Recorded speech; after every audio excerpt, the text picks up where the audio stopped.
শুরু করি ভাই, আপনি ছোটবেলা থেকে যেখান থেকে মনে পড়ে বলুন। আমার ছোটবেলা থেকেই আমি লেখাপড়ার পাশাপাশি খেলাধুলাতে আমার খুব মনোযোগী ছিল। জি। আমার বাবা কৃষি কাজ করতেন। আমার বাবার একটা গরু বিক্রি করে আমার বাবার মুখ থেকে শুনছিলাম যে 7ই মার্চের ভাষণ শোনার জন্য হুম। ঢাকা আসছেন আমার বাবা। আচ্ছা। ওইখান থেকে পরে তারপর মুক্তিযুদ্ধের পর আমরা যখন দুনিয়াতে আসলাম, যখন আমি ক্লাস 5-এ পড়ি, তখন আমার আব্বার মুখ থেকে মুক্তিযুদ্ধের গল্প শুনছি। মুক্তিযুদ্ধের গল্প শোনার পরে খুবই ভালো লাগছে যে অনেক শরণার্থী ভারতে আশ্রয় নিছিল, ওইখানে আমার আব্বাও আছেন এবং আমার নানা আছিল মুক্তিযোদ্ধা। আচ্ছা। এবং আমার আব্বা আরো 2-1 মুক্তিযোদ্ধার সাথে নিয়ে ভারতীয় উপজাতি ত্রিপুরা জাতি মানুষকে সাথে নিয়ে মুক্তিযোদ্ধাদের জন্য খাবার নিয়ে আসতো বাংলাদেশে। এগুলো আপনি শুনেছেন? জি। কয় ভাই বোন ছিলেন আপনারা? আমরা 4 ভাই 3 বোন। আপনার পজিশন ছিল কত? আমার পজিশন 6 নম্বর। ওকে, ঠিক আছে, বলেন তারপর। তখন আরো ভালো করে শোনার জন্য, জানার জন্য, যখন আব্বা কোন জায়গা আসিল ভারতে, কোথায় শরণার্থী আসিল, কোন বাসাতে পাক করছে, আমার আব্বা কি সত্যি মুক্তিযোদ্ধাদেরকে খাওয়াইছে, জি, আমি এটার উপরে একটা যাচাই করার জন্য আমি জানি কেমন হয়ে গেছি। আব্বা ভারতের অনেকগুলা বন্ধুর নাম বলছে, যেমন একজনের নাম আমার মনে আছে, উতুল দেব বর্মা। ওকে। উতুল দেব বর্মা, আরেকজন হিন্দু বাঙালি আছে নন্দলাল। ওকে। ওনাদেরকে সঙ্গে নিয়ে একদিন আমার আব্বা নাকি মুক্তিযোদ্ধাদের খাবার নিয়ে আসতেছে 3টা বার নিয়ে কাঁধে। জি। তখন এই দেশের যে রাজাকার দোসররা ছিল, আচ্ছা, এই বারের খাবার গুলা খালে ফেলাই দিছিল। তখন আমার আব্বা আমার সামনে কাঁদছে, সাথে সাথে আমারও চোখে পানি এসে আমি কানলাম, বাবার চোখের পানি আমার চোখ দিয়ে পানি বের করছে। আচ্ছা, তো ওই সময় গল্প বলতে বলতে বাবা কেঁদেছিল, তাই কি? জি। ওকে, ঠিক আছে, বলেন তারপর। এভাবে আমি এটা যাচাই করার জন্য আমি পাগল হয়ে গেছি। কোথায় যাচাই করার জন্য পাগল হয়েছেন বলতে? মুক্তিযোদ্ধারা কোথায় প্রশিক্ষণ করছে, কিভাবে ভারতীয়রা বাংলাদেশে আশ্রয় দিছে। আচ্ছা। এই জন্য আচ্ছা, এভাবে খেলাধুলার মাধ্যমে আস্তে আস্তে বর্ডারে যাইতাম। আমি বেশি ক্রিকেট খেলতাম, ফুটবল খেলতাম। তে অবস্থা ইন্ডিয়া বাংলাদেশ আমরা ক্রিকেট ম্যাচ খেলতাম। জি। খুব ভালো লাগতো। ইন্ডিয়ান বিএসএফ এক পাশে বৈশা দেখতো, বাংলাদেশের বিডিআর এক পাশে বৈশা দেখতো। আচ্ছা। তখন ভালোই লাগতো। এভাবে ইন্ডিয়ার যারা আছে তাদের সাথে আমরা একটা বন্ধু হয়ে গেছে। তার কাটা বেড়া ছিল না তখন। আচ্ছা। এইভাবে ওরাও বাংলাদেশে আসে। আমরা যদি কোনো টুর্নামেন্ট রাখা খেলি, ওনাদেরকে দাওয়াত করি, ওনারা আসে। আবার ওনারা যদি ভারতে অন্য কোনো উপজেলাতে খেলাধুলা রাখে, আমাদেরকে নিতে। এভাবে একটা বন্ধু। কোন ক্লাসে পড়ছেন? মানে ওই সময় কি পড়াশোনা করছেন আপনি? জি, পড়াশোনা করছি। কোন ক্লাসে পড়ছেন? 6-7 হইব। 6-7 এ পড়ছেন। একটা বিষয় একটু খেয়াল রাখতে হবে প্রিয় শ্রোতা, যে উনি যে এলাকায় বসবাস করেন সেটা মূলত সীমান্তবর্তী এলাকা।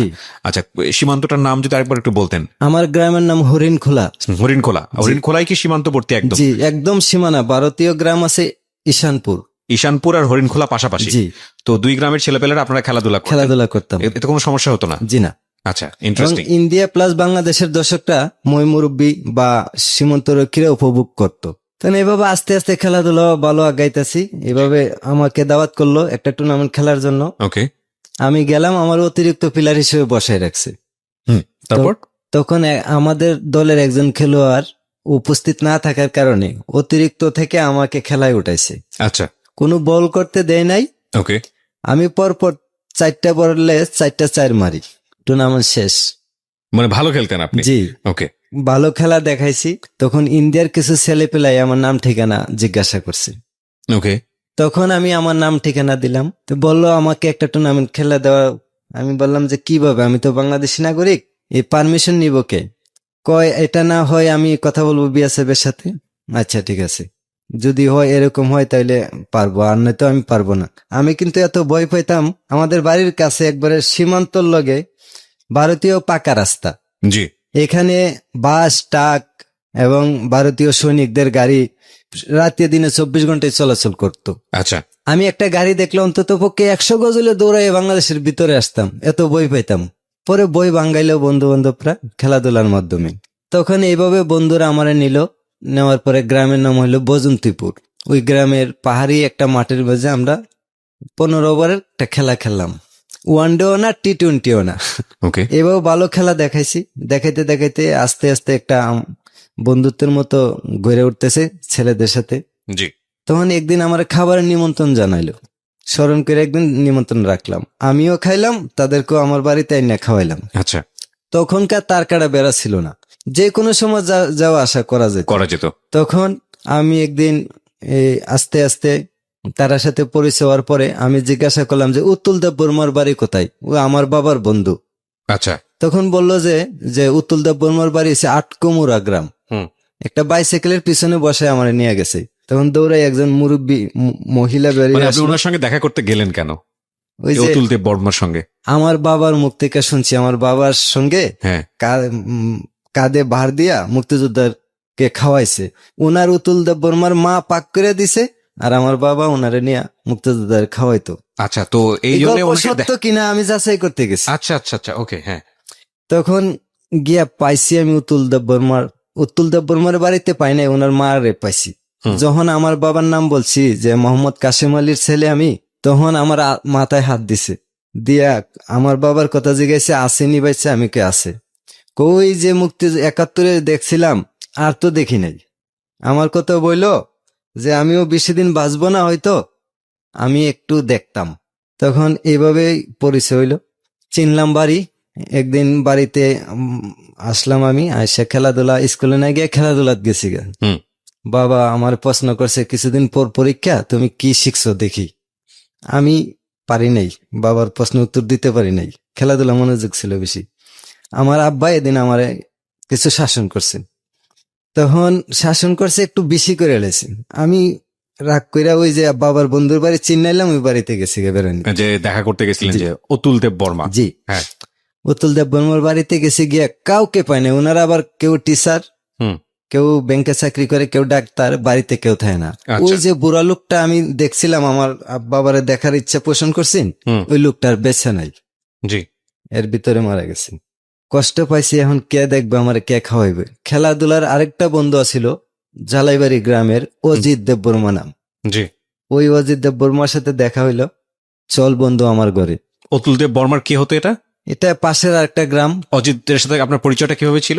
ওই যে খেলাধুলার মধ্যে ছিল, তো বললো যে চল আমার বাড়িতে। হ্যাঁ, ওকে, চল, ঠিক আছে, একটু জল খেয়ে যাবো। ওইভাবে গেলাম ওর বাড়িতে। যাওয়ার পরে ওনারা তো রিলিজিয়নের দিক থেকে হিন্দু ছিলেন? হিন্দুই ছিলেন। আচ্ছা, আর আপনারা তো মুসলমান? জি। আচ্ছা। তো একটু পানি খাওয়াইলো, আমরা তাদের বাংলা রুমে নিল, নিয়ে বসে একটু পানি খাওয়াইলো। খাওয়ার পরে আরেকজন লোক আইলো, কইলো যে আমি বীরেন দেব বর্মা, আমার সাথে পরিচয় হইলো। আরেকজন আয়ে কইলো যে আমি নিহার দেব বর্মা, আরেকজন আয়ে কইলো যে আমি সঞ্জয় দেব বর্মা, আমার সাথে বন্ধুত্ব করলো। জি। কইরে আমারে সামনে পূজা আছে, পূজার দাওয়াত করছে যেন থাকি আমি ওইখানে। তো এইভাবে তাদের বাড়ি থেকে ফেরার পথে জি, একজন বৃদ্ধ বয়সের মহিলার সাথে আমার দেখা হয়েছে। দেখা হওয়ার পরে এই মহিলাটা বললো, বাবা রে, সামনে তো আমার পূজা আছে, আমার একটা হাঁস দিতে পারবানি? হাঁস? জি। আচ্ছা। কি হাঁস দিতাম? বললো যে পায়ে যেন ছিদ্রি না থাকে, আমরা এটা পূজা করব। তখন আমার সাথে আরেকটা লোক আছিল, হিন্দু বাঙালি, নাম হয়েছে শঙ্কর। জি। শঙ্কর কইতেছে, আমি বুঝছি, তোমার আমি বুঝাই বলতেছি, তুমি আসো। ওকে। তখন আমি একদিন হাঁস পাইয়া গেছি, ওই আমার বোঝাই বলার পরে আমি বাড়িতে এসে পড়ছি। আসে পরে আমার বন্ধু বান্ধবরা আবার আমার দাওয়াত করলো যে ৮-১০ দিন থাকতে হইব পূজায় গেলে।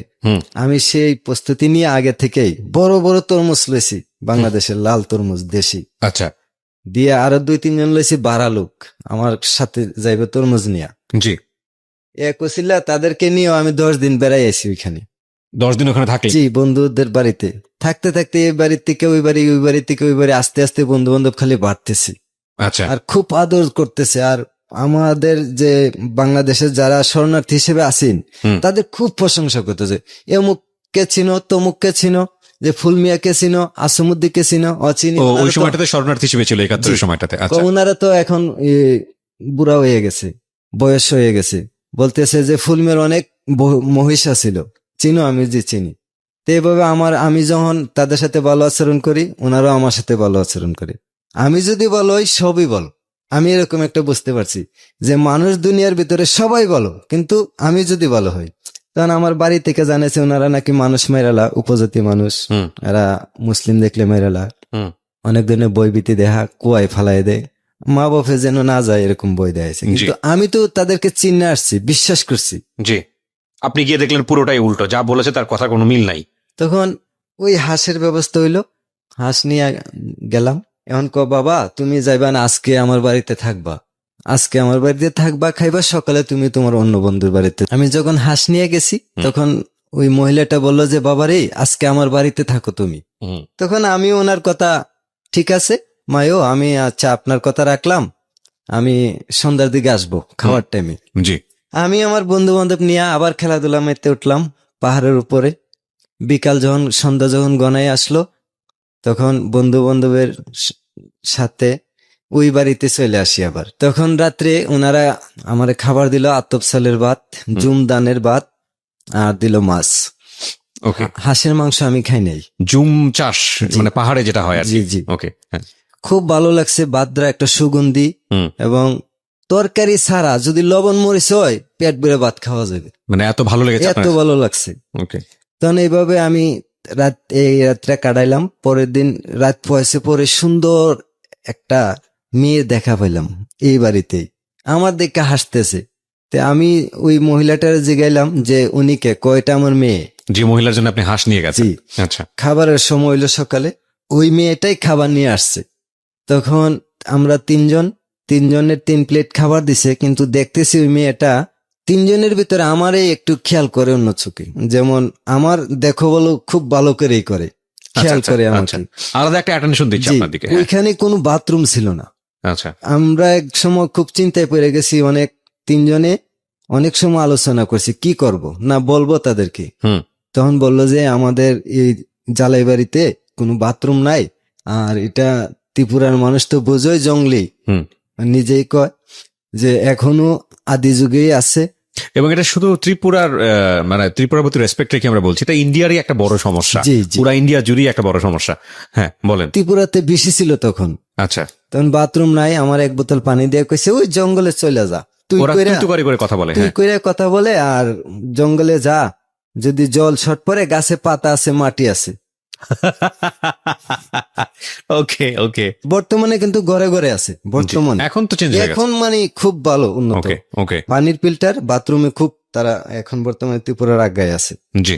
ওই জঙ্গল গুলোও নাই। ভারত সরকার কিছু সহযোগিতা করে বর্তমানে রাবার বাগান লাগাই দিছে। আচ্ছা। এইভাবে পরিচয় হইলো, মানে মেয়েটা আমারে একটা গামছা পাঁচরা দিল, যে আমি জিন্সের প্যান্ট পরে গেছিলাম, যে তুমি এটা খুইলা পাঁচরা একটা বেজাইবা, একটা পুকুর আছে, আমি তো কুয়াতে জল তুলে দিতে হয়, ভাবলাম এই টানাটানির সে ছোট্ট একটা পুকুর আছে, এটাতে গোসল দিব আজকা, যেমন হোক পানি। ওইখানে গোসল দিলাম, ভালো লাগছে। পাঁচরার পড়তে পারি না, পাঁচরা এদিকে পড়লে ওইদিকে যা, একটা সমস্যা পড়ে গেছে। এইভাবে মনে করেন আমারে, আমি ওনাদের বাড়িতে গেছি, আমার জামা কাপড় ওই রুদ্রে শুকানি দিছে, আমার গুলা দুলাই দিয়া, কিন্তু আমার খুব যত্ন করছে, আর বইলা দিছে আরেকবার যদি আসেন তাহলে আপনার বাংলাদেশের পোশাক নিয়ে আসবেন। আচ্ছা আচ্ছা। ওখানে কি আপনি কি ওদের পোশাকই পরতেন, লুঙ্গি টুঙ্গি যেটা হয়? প্যান্ট একটা শার্ট পরে গেছিলাম। ও আচ্ছা আচ্ছা। তখন এভাবে ঘুরাইতে ঘুরাইতে আইসা পড়ি বাংলাদেশে। বাংলাদেশে আইসা মারে শোনাই, বাবারে শোনাই, বাবা খুব খুশি হয়েছেন এই কথা শুনে। বাবার বন্ধু বান্ধব পরিচিত লোকদের, বাবা যে যে জায়গায় গেছে আমি এই জায়গায় গেছি, বাবা যে কথা বলছিল মুক্তিযোদ্ধাদের শরণার্থী ক্যাম্প এখানে ছিল, এগুলো আমি দেখছি, এবং পঞ্চবটি শিবির এখনো একটা আছে। এত ভালো লাগছে, আমি এখন আর বাংলাদেশে মন টিকে না, লেখাপড়া তো শেষ গেছি, যাই অবস্থা। কোন ক্লাসের ঘটনা এটা? তখন আমি ক্লাস 8 পাস করছি। ক্লাস 8 পাস করছেন, ওকে। তখন আমি ওই বজন্তপুর দিয়ে বাংলাদেশ আইসা পড়ি। বাংলাদেশে আসার পথে আমরা যে দিকে আসতেছি, এখানে বিএসএফ এর একটা ক্যাম্প আছে, বিরাট বড়, অনেক বড়। এই ক্যাম্পটার কাছ দিয়া একটা রাস্তা গেছে বজন্তপুর। জি। চা বাগান, এক পাশে চা বাগান, আরেক পাশে এমনিতেই কিছু জমি আছে, আর এমনি পড়ে রয়েছে অনেক জমি, বন জঙ্গল। তখন এদিকে আসতেছি, হঠাৎ চাইয়া দেখি যে একজন শিখ পাঞ্জাব দেখা যায়। আমার সাথে যে ছেলেটা আছেন শেখপুরে, খুবই বই পাইছে, আমার শার্ট আর ছাড়ে না, এইভাবে যে ধরছে আর ছাড়ে না।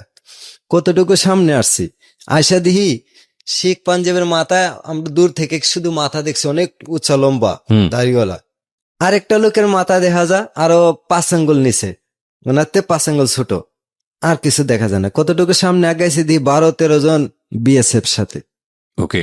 সিভিল পোশাক ছিল, পিডি শু আর খাকি প্যান্ট, সাদা গেঞ্জি। বিএসএফ গুলার পাঞ্জাবিরা ছিল ঠিক পাঞ্জাবি, ওই দাড়িও আছে, পাগড়িও আছে মাথায়। আরেকজন শিখ নাম হয়েছে মানে আব্দুর রাহিম। উনি মুসলমান ছিলেন, কিন্তু ওই তার ফুসটা ছিল শিখ। হুম। শিখ পাঞ্জাব কইতো, আচ্ছা। এরকম আর কি আমরা যেটা বুঝতাম তখন।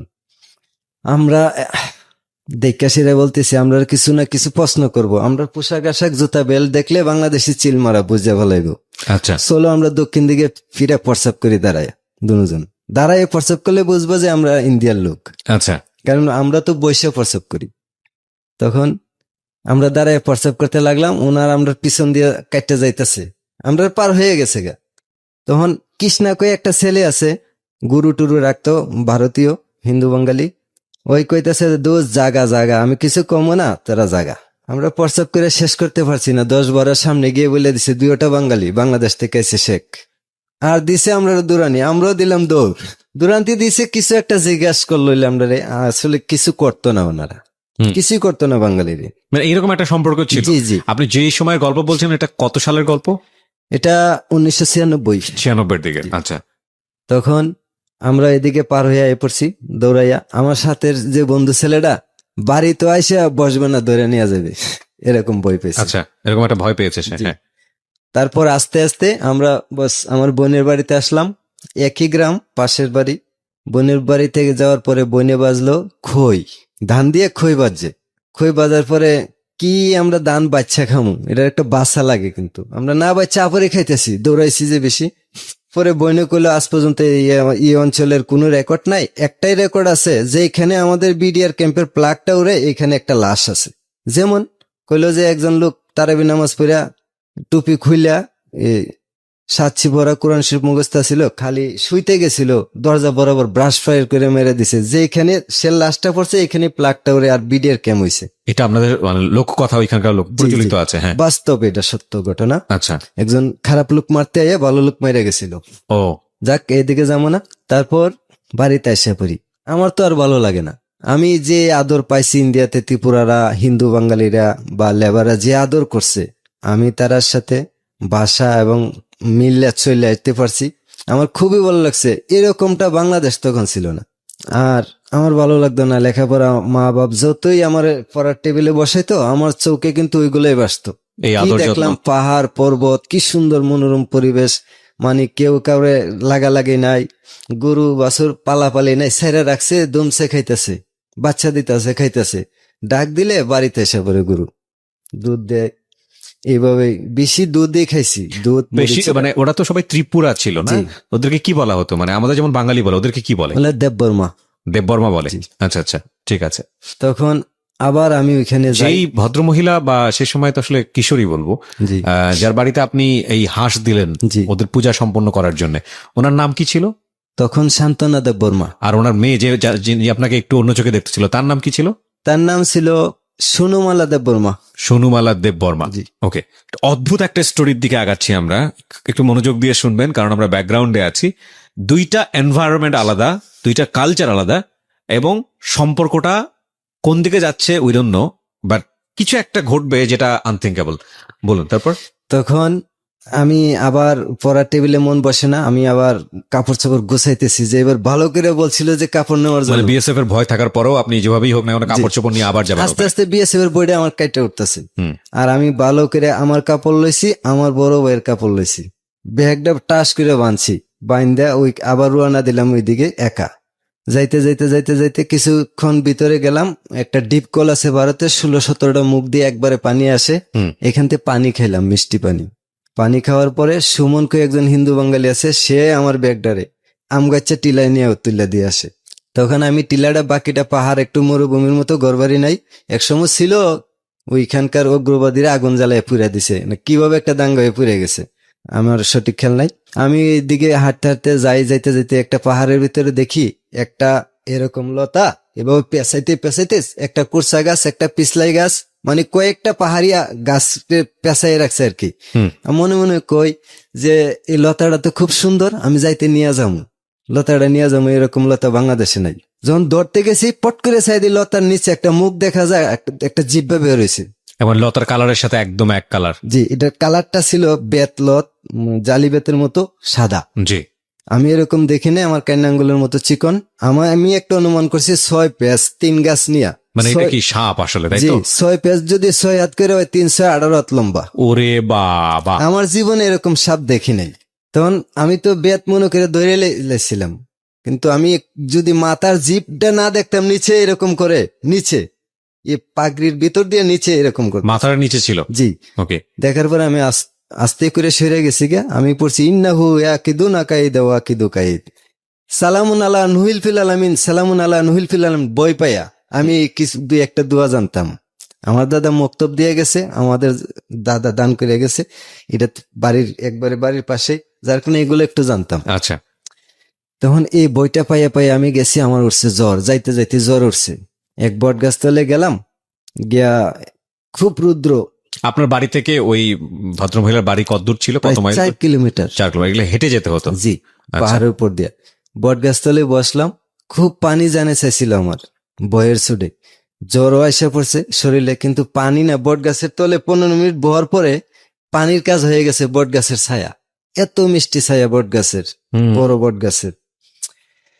যাক, একটু ঠান্ডা হওয়ার পরে হাঁটতে হাঁটতে যাইতেছি, একটা টিলা নামতেছি, পাহাড়। এগুলো থেকে আশেপাশে কোনো লোকজন নাই না? জি না, মানে টিলা- কতটা সুন্দর হতে পারে মৌলভীবাজার চা অঞ্চলে যারা বেড়াতে গেছেন বা এইসব পাহাড় দেখেছেন ওইসব ত্রিপুরা অঞ্চলে, তারা বুঝবেন যে আসলে ও যেটা বর্ণনা দিচ্ছে সেটা আসলে প্রকৃতি মানে নিজের হাতে সাজিয়েছে এরকম সুন্দর। আমার একবার যাওয়ার সুযোগ হয়েছিল, যে কারণে আমি ওকে মানে বুঝতে পারছি আসলে ও যেটা বলতে চাচ্ছে। হ্যাঁ, তখন আমি এইভাবে যাই গিয়া পুকুরের পানিতে, একটা ছোট একটা পুকুর, ওই যে গোলাপ পানি, জি। এটাতে একটু হাত মুখ ধুইলাম, ধর পানি হাতে নিয়ে দিই, হাতে নিলে পানি পরিষ্কার, কিন্তু ওই পুকুরে পানি গোলা, হুম। মাটির রং এটা। তখন এইভাবে যাই, আস্তে আস্তে যাই, উপরে উঠতেছি, ওটার পাহাড়ের উঠতেছি জালাইবাড়ি, যে মহিলাটা আমার একটু ভালো পেত, তার বাড়ির উদ্দেশ্য করিয়া। এমনিতেই তার ভাবি একজন আছে, টিএসআর এর মেজর উত্তম দেববর্মারের বউ। তো উনি আমারে কইতাছে, ওই সান্ত্বনা সান্ত্বনা কয়ে ডাকতেছে। মেয়েটার নাম তো সান্ত্বনা ছিল। সান্ত্বনা কি জানি একটা কয়েক বরক বাসা দিয়ে কইছে যে ওই ছেলে ডাইছে। হে দৌড়াইয়া বেরোইছে, বাড়িয়ে দেখছে ওর পরনে মনে হয় কোনো খারাপ অবস্থা ছিল, পারিবারিক কাজ করতেছে আর কি। সে মাথাটা একটু বের করে জানলা দিয়ে, দক্ষিণের জানলা দিয়ে মাথাটা বের করে আমার দেখলো, দেখে আমার হাত দিয়ে ডাক দিছে, আইসা পড়ো, সমস্যা নাই। আমি ঘরে গেছি, গিয়া মারে পাইছি, ওই যে মাটির ঘর তো, লেপা দিতেছে। মা কেমন আছেন? বালা বালা বাবা, তুমি ওইলে কেমন আছে? আমিও ভালো আছি। ও মা বলে বলতেন না? মা ডাকতাম, আচ্ছা। যেহেতু মা সন্তানের মতো আদর করতো, আমার আগলাই রাখতো। আচ্ছা, ওনারা ফ্যামিলি মেম্বার কয়জন ছিল ওনাদের? ওনারা ছিল 6 ভাই 3 বোন। বাবা? বাবা একজন। না, কিন্তু বাবা বেঁচে ছিল কিনা সেটা জিজ্ঞেস করছি। বেঁচে বাবা তো ছিল, একজনই থাকবে। বেঁচে ছিল। ওকে, সো বাবা বেঁচে ছিল, 6 ভাই 3 বোন, 9 জন, 10 জন, 11 জন মেম্বার। জি, এই 11 জন কি সবাই কৃষিকাজের উপর নির্ভর? না সবাই বাড়িতে না। তাহলে বাকি সবাই মেম্বাররা কোথায় ছিল? আমি বাড়িতে গিয়ে পাইছিলাম তখন এক ভাই সিমনা নানির বাড়িতে থাকে। আচ্ছা। নানির কোনো ছেলে নাই, মেয়ে আছে। এবং ওরা আর্থিকভাবে সচ্ছল ছিল ওই সময়? যে সচ্ছল ছিল। তারপরেও এত মেম্বার থাকার পরেও আপনি যখন যেতেন, মেহমান তার সন্তানের মতো দেখতো। জি, বুঝুন, যাদের সম্পর্কে আমরা এরকম ধারণা পোষণ করি ওরা আসলে কতটা অতিথি পরায়ণ। যাই হোক, তারপর? ওই ঘরের পুরুষ লোকটার নাম ছিল হরে কৃষ্ণ দেববর্মা। আচ্ছা। ওনার 116 বিঘা জমি ছিল। ওরে বাবা, ওকে, তাহলে আর কি লাগে? উনি দানবীরও ছিলেন, মানুষের ভালোবাসতেন, এমনি দিয়ে দিতেন। অনেক বাঙালি আছে এমনি এখনো কইরা খেতেছে ওই ওনার জমিগুলা? জি জি। আচ্ছা। উনি এখন নাই, বর্তমানে নাই, চলে গেছেন। আমাকে যখন ডাকলো তখন আমি গেলাম, মা কেমন আছেন? বালা। বাবা তুমি কেমন আছো? আমার ওনার বাম হাতটা ভালো ছিল, আমার মাথায় হাত দিয়ে বলছে যে বাবা তুমি কেমন আছো? ভালো আছি। বাবা রে, তুমি যে গেলা, আর তো অনেকদিন ধরে তোমারে দেখছে না, মায়াটাও 2-3 দিন ধরে খাইছে না, কি জানি হইলো, তুমি মায়াটারে একটু বুঝাইয়া যাও আমারে কইলো। আমি কইলাম ঠিক আছে আম্মা। মা ডাকতাম, মা ঠিক আছে, অন্যরাও মা ডাকতো। আমরা বাড়িতে আমার মাকে আম্মা ডাকি। জি। আচ্ছা ঠিক আছে মা। মেয়েটা খায় না মানে কোন মেয়ে? ওনার যে মেয়েটা আপনাকে একটু অন্য চোখে তাকাইতো? একটু তাকাইতো। আচ্ছা। তখন আমি যে গেলাম, কি হয়েছে তোমার, তুমি নাকি খাও না? কাছে ডেকে আনছি। ওনার ফুফু ডাকতো ওনারে সঙ্গীতা বলে। আচ্ছা। সঙ্গীতা বলে ডাকতো। আমি যে গেলাম, সঙ্গীতা ডাকলো যে তোমার এত নাম কি? দেখবা আরেকটু থাকলে আরো দেখবা যে আরেকজনে আরেকটা নাম ডাকবো। তখন ওনার ফুফা আরেকজন এসে ডাকলো, ওই কর্ম। আমি যে গেলাম, কর্ম মানে কি? সুন্দরকে কর্ম বলে, আদর করে কর্ম বলে। আচ্ছা। আচ্ছা ঠিক আছে। যাক তুমি নাকি খাবার দাবার ছেড়ে দিছো, কি হয়েছে তোমার? না আমার তো শরীর স্বাস্থ্য সবই ঠিক আছে, মন যা আছে তাই তো খায়, জোর করে কেউ কি কিছু খাওয়ানি যায়? আমি কি না। তারপরও তুমি মনের ভিতরে অন্য কোনো জিনিস আছে নাকি, না কোনো সমস্যা আছে? কোনা একটা বিয়ের আলাপ পাইছিন, এতে আমার মনটা একটু খারাপ, এই জন্য খাবার দাবার কমাই দিছি। আমি জিজ্ঞাসলাম যে কি হয়েছে তোমার, তুমি বিয়ে খাওয়া শাদীর দাওয়া বিষয়, করো না? হ্যাঁ। বললো যে আমার তো একটা বিয়ে ছিল, এরপর থেকে আমার মনটা একটু খারাপ। তো বিয়ে তো ভালো কথাই, কিন্তু মেয়ে যখন হইছো একদিন বিয়ে বইতেই হইব। জি, সে বলল যে কথাটা তো ঠিক, কিন্তু আমার তো একটা পছন্দ পছন্দ আছে। ব্যাপার আছে, রাইট। হ্যাঁ, কি তোমার পছন্দ কি আমারে বলো, যে আমি মারে বলবো? বললো যে তোমার কি বলবো, তুমি কি বুঝো না আমার কি পছন্দ? আমি কি না, আমি বুঝি না। আচ্ছা যাক, বুঝাবুঝি পরে আগে বলো পাত্রটা কে, চিনো তুমি? আমারই একজন ফুফাতো ভাই, কিন্তু বয়স্ক অনেক বড়, আমার বড় ভাইয়ের বড়। তাইলে এটা কেমন করে হয়? তারপর আমি এই কথা বললে আচ্ছা ঠিক আছে আমি একটু আসি, তখন আমার হাতে টান দিয়ে ধরছি মেয়েটা, মেয়েটা। আচ্ছা, কর্ম, জি, সান্ত্বনা। সান্ত্বনা, সান্ত্বনা কর্মসঙ্গীতা একটাই। একটাই, আচ্ছা, জি। আমার হাতে টান দিয়ে ধরছে, আমি তুমি আমার হাতে টান দিছো যদি দেখে তোমার ভাইয়েরা, তাইলে তো আমাকে শেষ। আমার আব্বা বলছিল যে কাইটা কুয়াতে ফেলাই দে, এটাই সত্য হবে। ওকে। তখন না আমি আছি, আমি তোমারে বাঁচাইবো, কেউ তোমারে কাইটা কুয়াতে ফেলাইতে দিত না, আগে আমার ফেলাইতে হইব। আচ্ছা, আচ্ছা কি চাও তুমি? তখন হে কইল বাংলাতে না কইয়া আমার কইল মুন্না আং নন হামযজ্ঞ, আঙ্গঙ্গ আং নন হামযজ্ঞ। আন্নন হাংযজ্ঞ, আমি শিখে যাচ্ছি আছে কিছু ভাষা। ওকে, তাই মানে আমি জিগেলাম যে মানে কি? মানে বুঝো না? না, আমি তোমাকে ভালোবাসি। ওকে, ওকে, আচ্ছা ঠিক আছে সান্ত্বনা, তাইলে তো তুমি ভালো করে বাসাও জানো, আবার বলতে পারো আমাকে 4-5টা ভাষা শিখাও, যেন আমি ত্রিপুরা রাজ্যে আসা বিপদ থেকে মুক্ত হইতে পারি, বিপদ সংকট যেন পাই, কেউ আমার বিরুদ্ধে সমালোচনা করলে যেন আমি বুঝতে পারি। রাইট, তখন সে বলল আচ্ছা ঠিক আছে, এই বরক পয়তঙ্গ লোকক সমান কইয়া চলে যাইতেছি। আচ্ছা, কি কি তুমি কি বলছো? মানে আর কিছু বলে নাই, হয়ে গেছে গা। তখন একজন গোপাল কইয়া একজন হিন্দু গরিব লোক আসলো আর কি বাড়িতে। তখন গোপাল আইয়া কইতেছে, কয় রাখবেন রাখবেন কুমড়া কুমড়া, কাঁঠাল কুমড়া। তো গোপাল আমি চিনি। আচ্ছা, তখন আমি গোপালটা দেখলাম, আমার দিকে কইতেছে, ওই আমার এইভাবে ডাকতো, মুশন এখানে কি বেটা তুই? আমি কিন্তু কাকারে বইলা দিব। আমারে কইতাছে। আমি ঠিক আছে যাও যাও, তোমার তো মাথা ঠিক নাই, তুমি বইলা দিও কাকারে। তুমি কাকার দ্বারা যাইতে যেতে কিছু মনে থাকবে না, আমি আবার কইতে বলে বলতেছি। হুম হুম হুম, তখন ওই আবার আসছে, আমি বললাম যে তুমি কি বইলা গেছিলা? হয় আমি বলছিলাম যে বরক পয়তঙ্গ উল্লোকক সমান, তার মানে লোক আসতেছে পরে কথা বলবো। এর কারণ কি, লোক তো এটা গোপাল করে, গোপাল তো বাঙালি, বাঙালিরা আমাদেরকে অনেক হিংসা করে। কারণ বাঙালিরা তো বাংলাদেশ থেকে আসছে, আর আমরা তো ওই দেশের নাগরিক, আমরা জায়গা দিছি থাই, যুদ্ধের সময় আসে আর গেছে না, ওইখানে রয়েছে। আমার একটা বুঝ দিল। হুম, আচ্ছা ঠিক আছে বুঝ পাইলাম, তুমি আমার এতই ভালোবাসো। ঠিক আছে আমিও তোমারও ভালোবাসি। আমিও এই জীবনে যত মেয়ে দেখছি সবচেয়ে বেটার, সবচেয়ে ভালো লাগছে তোমারে। তোমার মতো শান্ত, সুষ্ঠ এবং ভদ্র মেজাজের মানুষ আমি উপজাতিদের ভিতরে পাবো কল্পনাই করি নাই।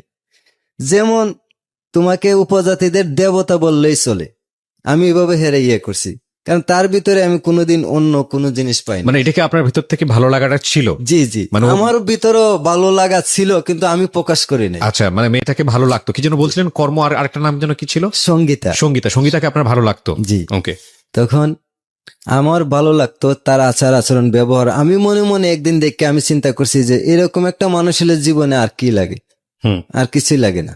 দেখা যাক আল্লাহ কি করে আস্তে আস্তে সামনে। তখন সে যখন আমার ভালোবাসার প্রস্তাব দিছে, আমিও তাকে প্রস্তাব দিছি, তাকে আমি নিরাশ করি নাই, হাসাইছি। কারণ নিরাশ করলে যদি আমার ক্ষতি হয়, আমি ওই দিকেও খুব খেয়াল রাখতাম আমার নিজেকে নিয়ে। জি, কারণ ওই দেশে আমি একদিন নিজেও দেখছি, ওই দেশে বেড়ানি থাকা অবস্থা গরু চুর উঠলো বাংলাদেশ থেকে, দৌড়াইয়া ধরলো চোর, ওরাই ধরলো। চোর চোর করতে করতে চোর দৌড়াইতেছে। এখন যদি আমি ঘরে শুয়া থাকি তাইলে আমি চোর আনছি, আমিও দৌড়াইলাম চোর চোর কইয়া। তো আপনি দৌড়াইতে দৌড়াইতে দৌড়ে লেলো এক চোর, আচ্ছা, দৌড়াইতে দৌড়াইতে মনে করেন দৌড়ে লেলাম একজন। আমার হাতে ধরা পড়ে নাই, কিন্তু আমার পরিচিত লোকজনের হাতে ভারতের ভিতরে ধরা খাইছে। আমরা প্রথমে গরুর পায়ের ছাপ দেখে দৌড়াইলাম পিছনে, পরে ঠিক গরু পেয়ে গেছি। আগে গরু পাইছি, 2টা গরু আবার গাবি ওইখানে রাস্তায় বাচ্চা দিছে, যার কারণে 2টা নিয়ে আগাইতে পারছে না, একটু সমস্যা ছিল, চোরা নাই তো মানে কি পলায় ওই যেতে হবে। ত্রিপুরের যারা ছিল ওরা গরু ছেড়ে দিয়ে রাখতো, জি, আর জি। এখানে আমরা বাঙালিরা গিয়ে ওগুলো চুরি করতাম। জি, কোন গরু আছে, এই ঘর আছে মনে হয় বড় বড় গাছ দিয়া ফাঁকা ফাঁকা কইরা কইরা গাইরা রাখছে, এটা একটা ঘর ও, এরকম আছিল আর কি। যেমন চুরি চুরি চুরি করলে ওটা খুব সহজ ছিল। চুরের যেন কষ্ট না হয় চুরি করতে, এরকম ভাবে ওরা গরু ফালতো। মানে কি, মানে চোরের কষ্ট না হোক। ওনারা তো ঘর বাড়ি বানাইতো না গরুর জন্য, গরু ছাড়া থাকতো, ফসল আবাদ করতো কম, জুমের সময় খালি একটু বেড়া টেরা দিয়া। আচ্ছা, ওই এটা পাহাড়ে সামনে দিয়ে। যেটা হয় আর কি। আচ্ছা আচ্ছা, পাহাড়ে তো গাছের অভাব নাই, গরু ইচ্ছা মতে খাইতো। ওকে।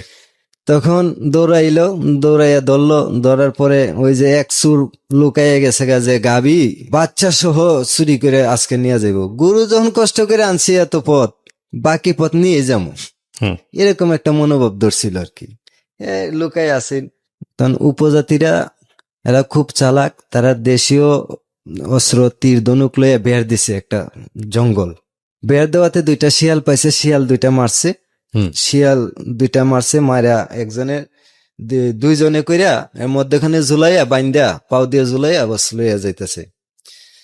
আর আমরা অপেক্ষা করতেছি, আমরাও বেড়ের এক মাথায় আছি, অনেক বড় জঙ্গল এটা।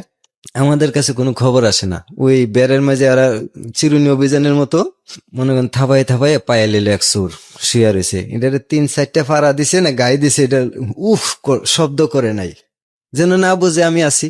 হালকা পানি, হালকা জঙ্গল একটা জায়গা, পাহাড়ের থেকে পানি সুর ধরে যে এখানে পড়তো, এটা একটা কুয়োর মতো হয়ে গেছিল এখানে। ধরে নিছে, নেওয়ার পরে ওই বাড়িতে একটা টেবিলের ভিতরে উল্টা শুয়ে অনেক পিড়াইছে, দেখছি। আমার আবার দেখতেও দিত না, এই মেয়েটা আমার দেখতে দিত না, কইতো আমি খুব ভয় পাই। আমি ভয় পাই, তুমি ভয় পাই না? না, আমি ভয় পাই না। লোকটার মুখে দিয়ে দাড়ি দেখা যায়, আমার একটু মায়া লাগতেছে আর কি। চুর হইলো মানুষ তো, সে তার তো একটা বিচারের মাধ্যমে নেওয়া উচিত, কেন জি। চুরি করে বা কিভাবে আসে ভারতে, একটা যাচাই বাছাই না করলে তো চুর সারা জীবনই করতে থাকবো। জি। আর যদি যাচাই বাছাই করতো তাহলে তো বুঝলো যে কে কে ইন্ডিয়ার চুর ছাড়া কি আর বাংলাদেশের চুর উঠে ইন্ডিয়াতে, ইন্ডিয়ার চুরি দাওয়াত করে নেয়। তখন এইভাবে এটা মনে করেন কিছু জিগাইবো, এরকম লোক আসার আগে ওই অজ্ঞান পিডাইয়া আর দেখলাম না মরছে না বাচ্চা আছে না কোন জায়গায় নিয়ে ফালাইছি। পরে ওই মেয়েটার কাছ থেকে শুনলাম যে তাদের গ্রামে একটা কুয়া আছে, প্রায় 10-15 জন এ পর্যন্ত ইন্ডিয়া বাংলাদেশের চুর এটাতে ফালানো হয়েছে ওহো। বিনা বিচারে। ওইখানে আমি দেখতাম ভারতীয় কোনো পুলিশ আগে যাইতো না, কিছু কিছু আসাম রাইফেল যাইতো 100 ভারী অস্ত্র শস্ত্র লইয়া। বাংলাদেশের পার্বত্য অঞ্চলে যেভাবে সেনাবাহিনীরা চলাচল করে এইভাবে, পুলিশ না যাওয়ার কারণে ওই দেশ আইন মনে করেন দেশের যে রাষ্ট্রীয় আইন সেটা ওইখানে তেমন একটা- কায়েম ছিল না। রাইট। ছিল কিন্তু কায়েম ছিল না, ওনারা ওনাদের আইন সামাজিক আইন মানে নিজে যেটা প্রয়োজন মনে করে নিজেরা। হ্যাঁ। এভাবে মনে করেন তারে আমি খুব বিশ্বাস করতাম। সে দিয়ে আমার মানে সরল পথগুলা, ভালো পথগুলা, খারাপ পথগুলা সবকিছু আমার শিখাই দিতেছে। তারে আমি আস্তে আস্তে আরো বেশি বিশ্বাস করতে লাগলাম। তারা কিন্তু ঘরে ঘরে মদ বানায়, জি। লাঙ্গি বানায়, বন্ধু বান্ধবরা পাগল করে লেতেছে, এক ডোসিলে খাইতেইব। আপনার ফ্রেন্ডরা, হ্যাঁ, ওরা সবাই জানতো যে আপনি ওখানে যান। হ্যাঁ। ওই হরে কৃষ্ণ দেব বর্মা একদিন, ওনার ছোট ছেলে অমিত দেব বর্মা, জি। আমরা একসাথে দুজন ক্রিকেট খেলছি উড়ানে, 2জনে সিক্সার খেলছি। খেলা ঘরে আইলাম, আওয়ার পরে কইতাছে বাবারে আমার 1 বোতল মাল আইনা দাও। আমি কইলাম কার ঘরে বিক্রি করে, কই রাখে, আমি তো এগুলা কিছুই জানি না, কত টাকা নিব, এগুলা টাকাও আমি চিনি না, ইন্ডিয়ান টাকা এমনি চিনি, মানে কিভাবে কি করতে হইব, ওই বাসায় গিয়ে আমি কি বাংলায় কমু না কক বড়কে কইতে হইব, আমি কিছু বুঝি না। আমি কইলাম আচ্ছা ঠিক আছে অমিত, এদিকে আসো। অমিত, তোমার বাবা মাল খাইতে চায়। কয় তো আয়না রাখছে, মা আয়না রাখছে। আমার কইতেছে মা আয়না রাখছে, কই রাখছে? কয় জানলার ভিতরে রাখছে, আনো। আনছে, আনার পরে ভাঙলো বাজার থেকে আপনার চানাচুর আর কি কি বুট, ছানা বুট এগুলো আনছে। সিগারেট আনছে, ইন্ডিয়ান প্লাগ সিগারেট আনছে। আনার পরে প্রথমটা ভাঙ্গিয়া একটা কাপের ভিতরে কইরা আমার অল্প একটু দিয়া রেখে দিছে, বাবা খাও। আমার আমি কই বাবা এগুলো আমরা খাই না, এগুলো যদি আমরা খাই আমরা সমস্ত শরীর নাপাক হয়ে যাবে। নাপাক কি? আমি কি নাপাক? পাপ হবে এটা খাইলে। পাপ বুঝেন? বুঝে পাপ। হা হা হা হা কইরা হাসতে হাসতে কইতে দেয়, হা হা হা হা হা, পাপ হবে, পাপ। আমরা তো কোনো পাপও না। আমি কি আপনারা পাপও নাই পুণ্য নাই? যদি পাপ থাকতো তাইলে পাপ করতেন না, যদি পুণ্য থাকতো তাইলেও পাপ করতেন না, পুণ্যের চিন্তা করতেন। পরে না এটা খা, আমি কই না এটা আমি খাইতো না। এখন হে আর খায় না। অমিত কইল কি ব্যাপার?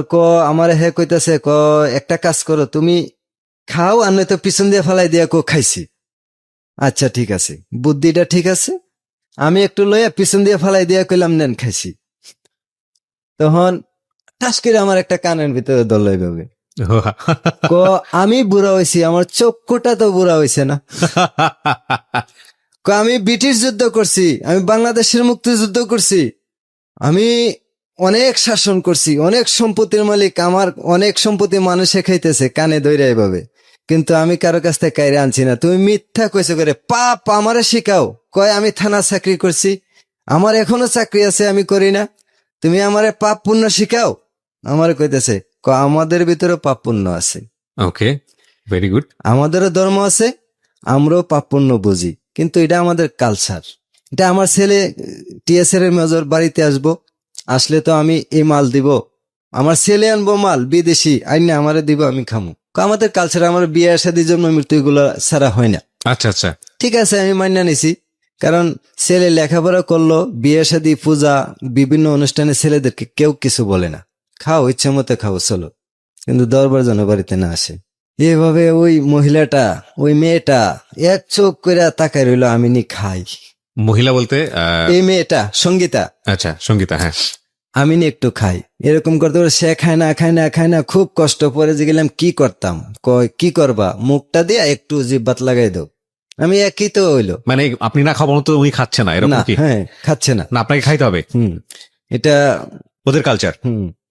মোল্লা মানুষ গেল দিবে, খাইলে খাও না খাইলে না, এরকম পরিস্থিতি আর কি তখনকার। বর্তমানে অনেক পার্থক্য আছে, অনেক ব্যবধান আছে।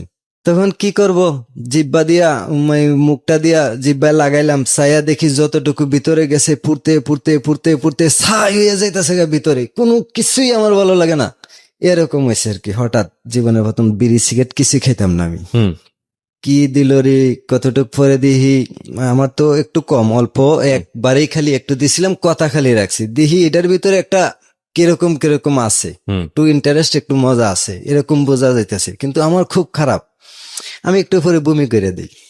পরে এই সঙ্গীতা বমি করছি, বেশি করছি, খাওয়া দাওয়ার পরে আমার দিয়েছিল জিনিসটা। আর আসলে আমরা তো মুসলমান, এটা আমাদের অঙ্গ মান্য নেয় না, যার কারণে এটা বের হয়ে গেছে গা। আমি তখনকার শীত ছিল, একটা লেপ একটা তোষক আমি একবারে শেষ করে দিছি। তখন এই সঙ্গীতার মারে নিয়ে এটা পরিষ্কার করছে।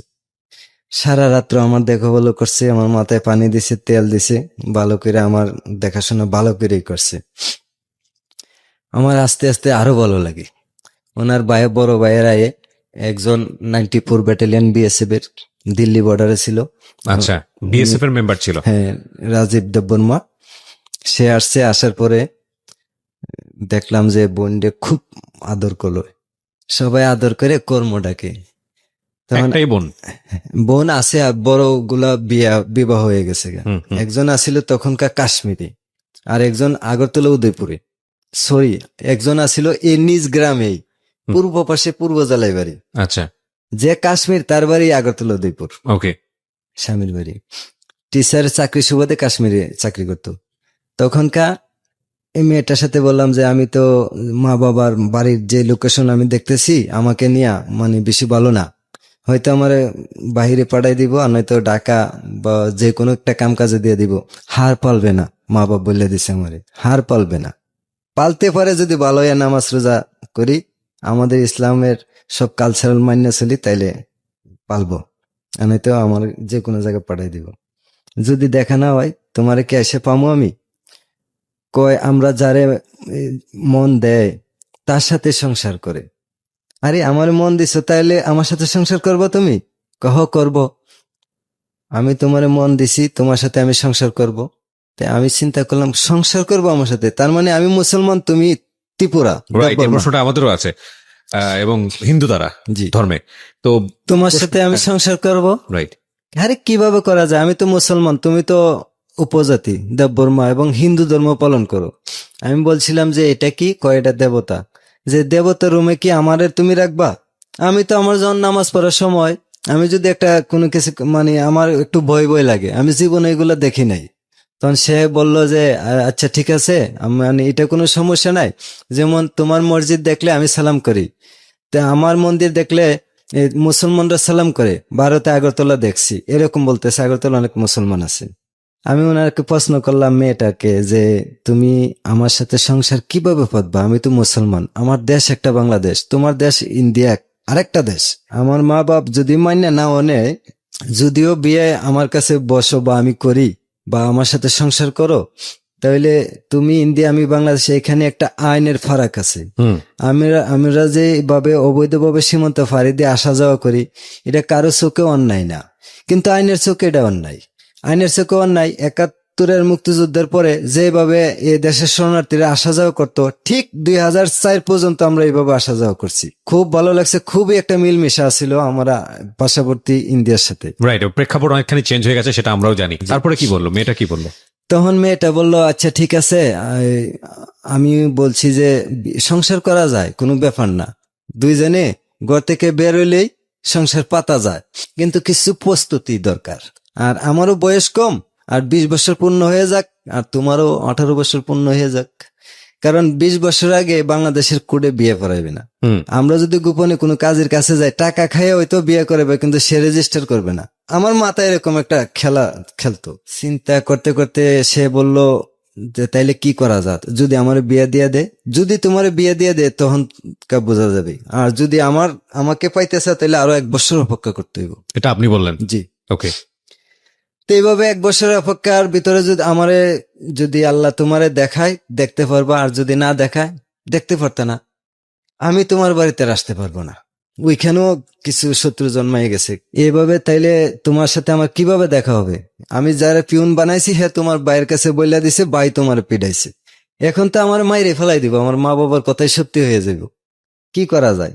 কয়েক কাজ করো, আমি ভাদর মাস আইলে মায়া বন্যা দিব, তখন তুমি আমার দেখতে পারবো।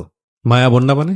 মায়া বন্যা মানে ক্ষেত রুয়া দিব, ধানের চারা রোপণ করো। ওকে ওকে। কোথায় করবা? কই যে সিধাই তোমাদের বাড়ির বরাবর যে একটা টাওয়ার আছে বিএসএফ পাড়াদে, টাওয়ারের পূর্ব পাশে একটা সরার বাঁধ আছে, বাঁধের কাছে আমাদের অনেক জমি আছে, আমার গুলোও লাগামু। মায়া বন্যা দেওয়ার পরে ধানের বীজ চারা রোপণ করার পরে তাইলে পার্শ্ববর্তী জমি তো আমি দিব বদলা বা টাকা নিব। ইন্ডিয়াতে মেয়ের এই কাজ করে, ছেলেরা করতো না তখন। আচ্ছা, ওই সময়টাতে ও কাজ করতো? জি। ওকে। আমার আব্বা জিজ্ঞেস আমারে যে আমার ছেলে কই, আম্মা কইছে কার খেতে জানি বদলা দিতে গেছে, মানে আমি আরেকজনের কাজ করে দেবো, সে আমার কাজটা করে দিব। জি। এইভাবে ওইখানে গেলাম, যাওয়ার পরে সুদন কাকারে কইলাম যে কাকা আমারে কত টাকা দিবেন? ৩০ টাকা করে দেবো। আমি ৩০ টাকা দিবেন? আমাদের বাংলাদেশে ২০ টাকা, আপনি ৩০ টাকা দিবেন? আমরা আগে শুরু করলাম রুয়া।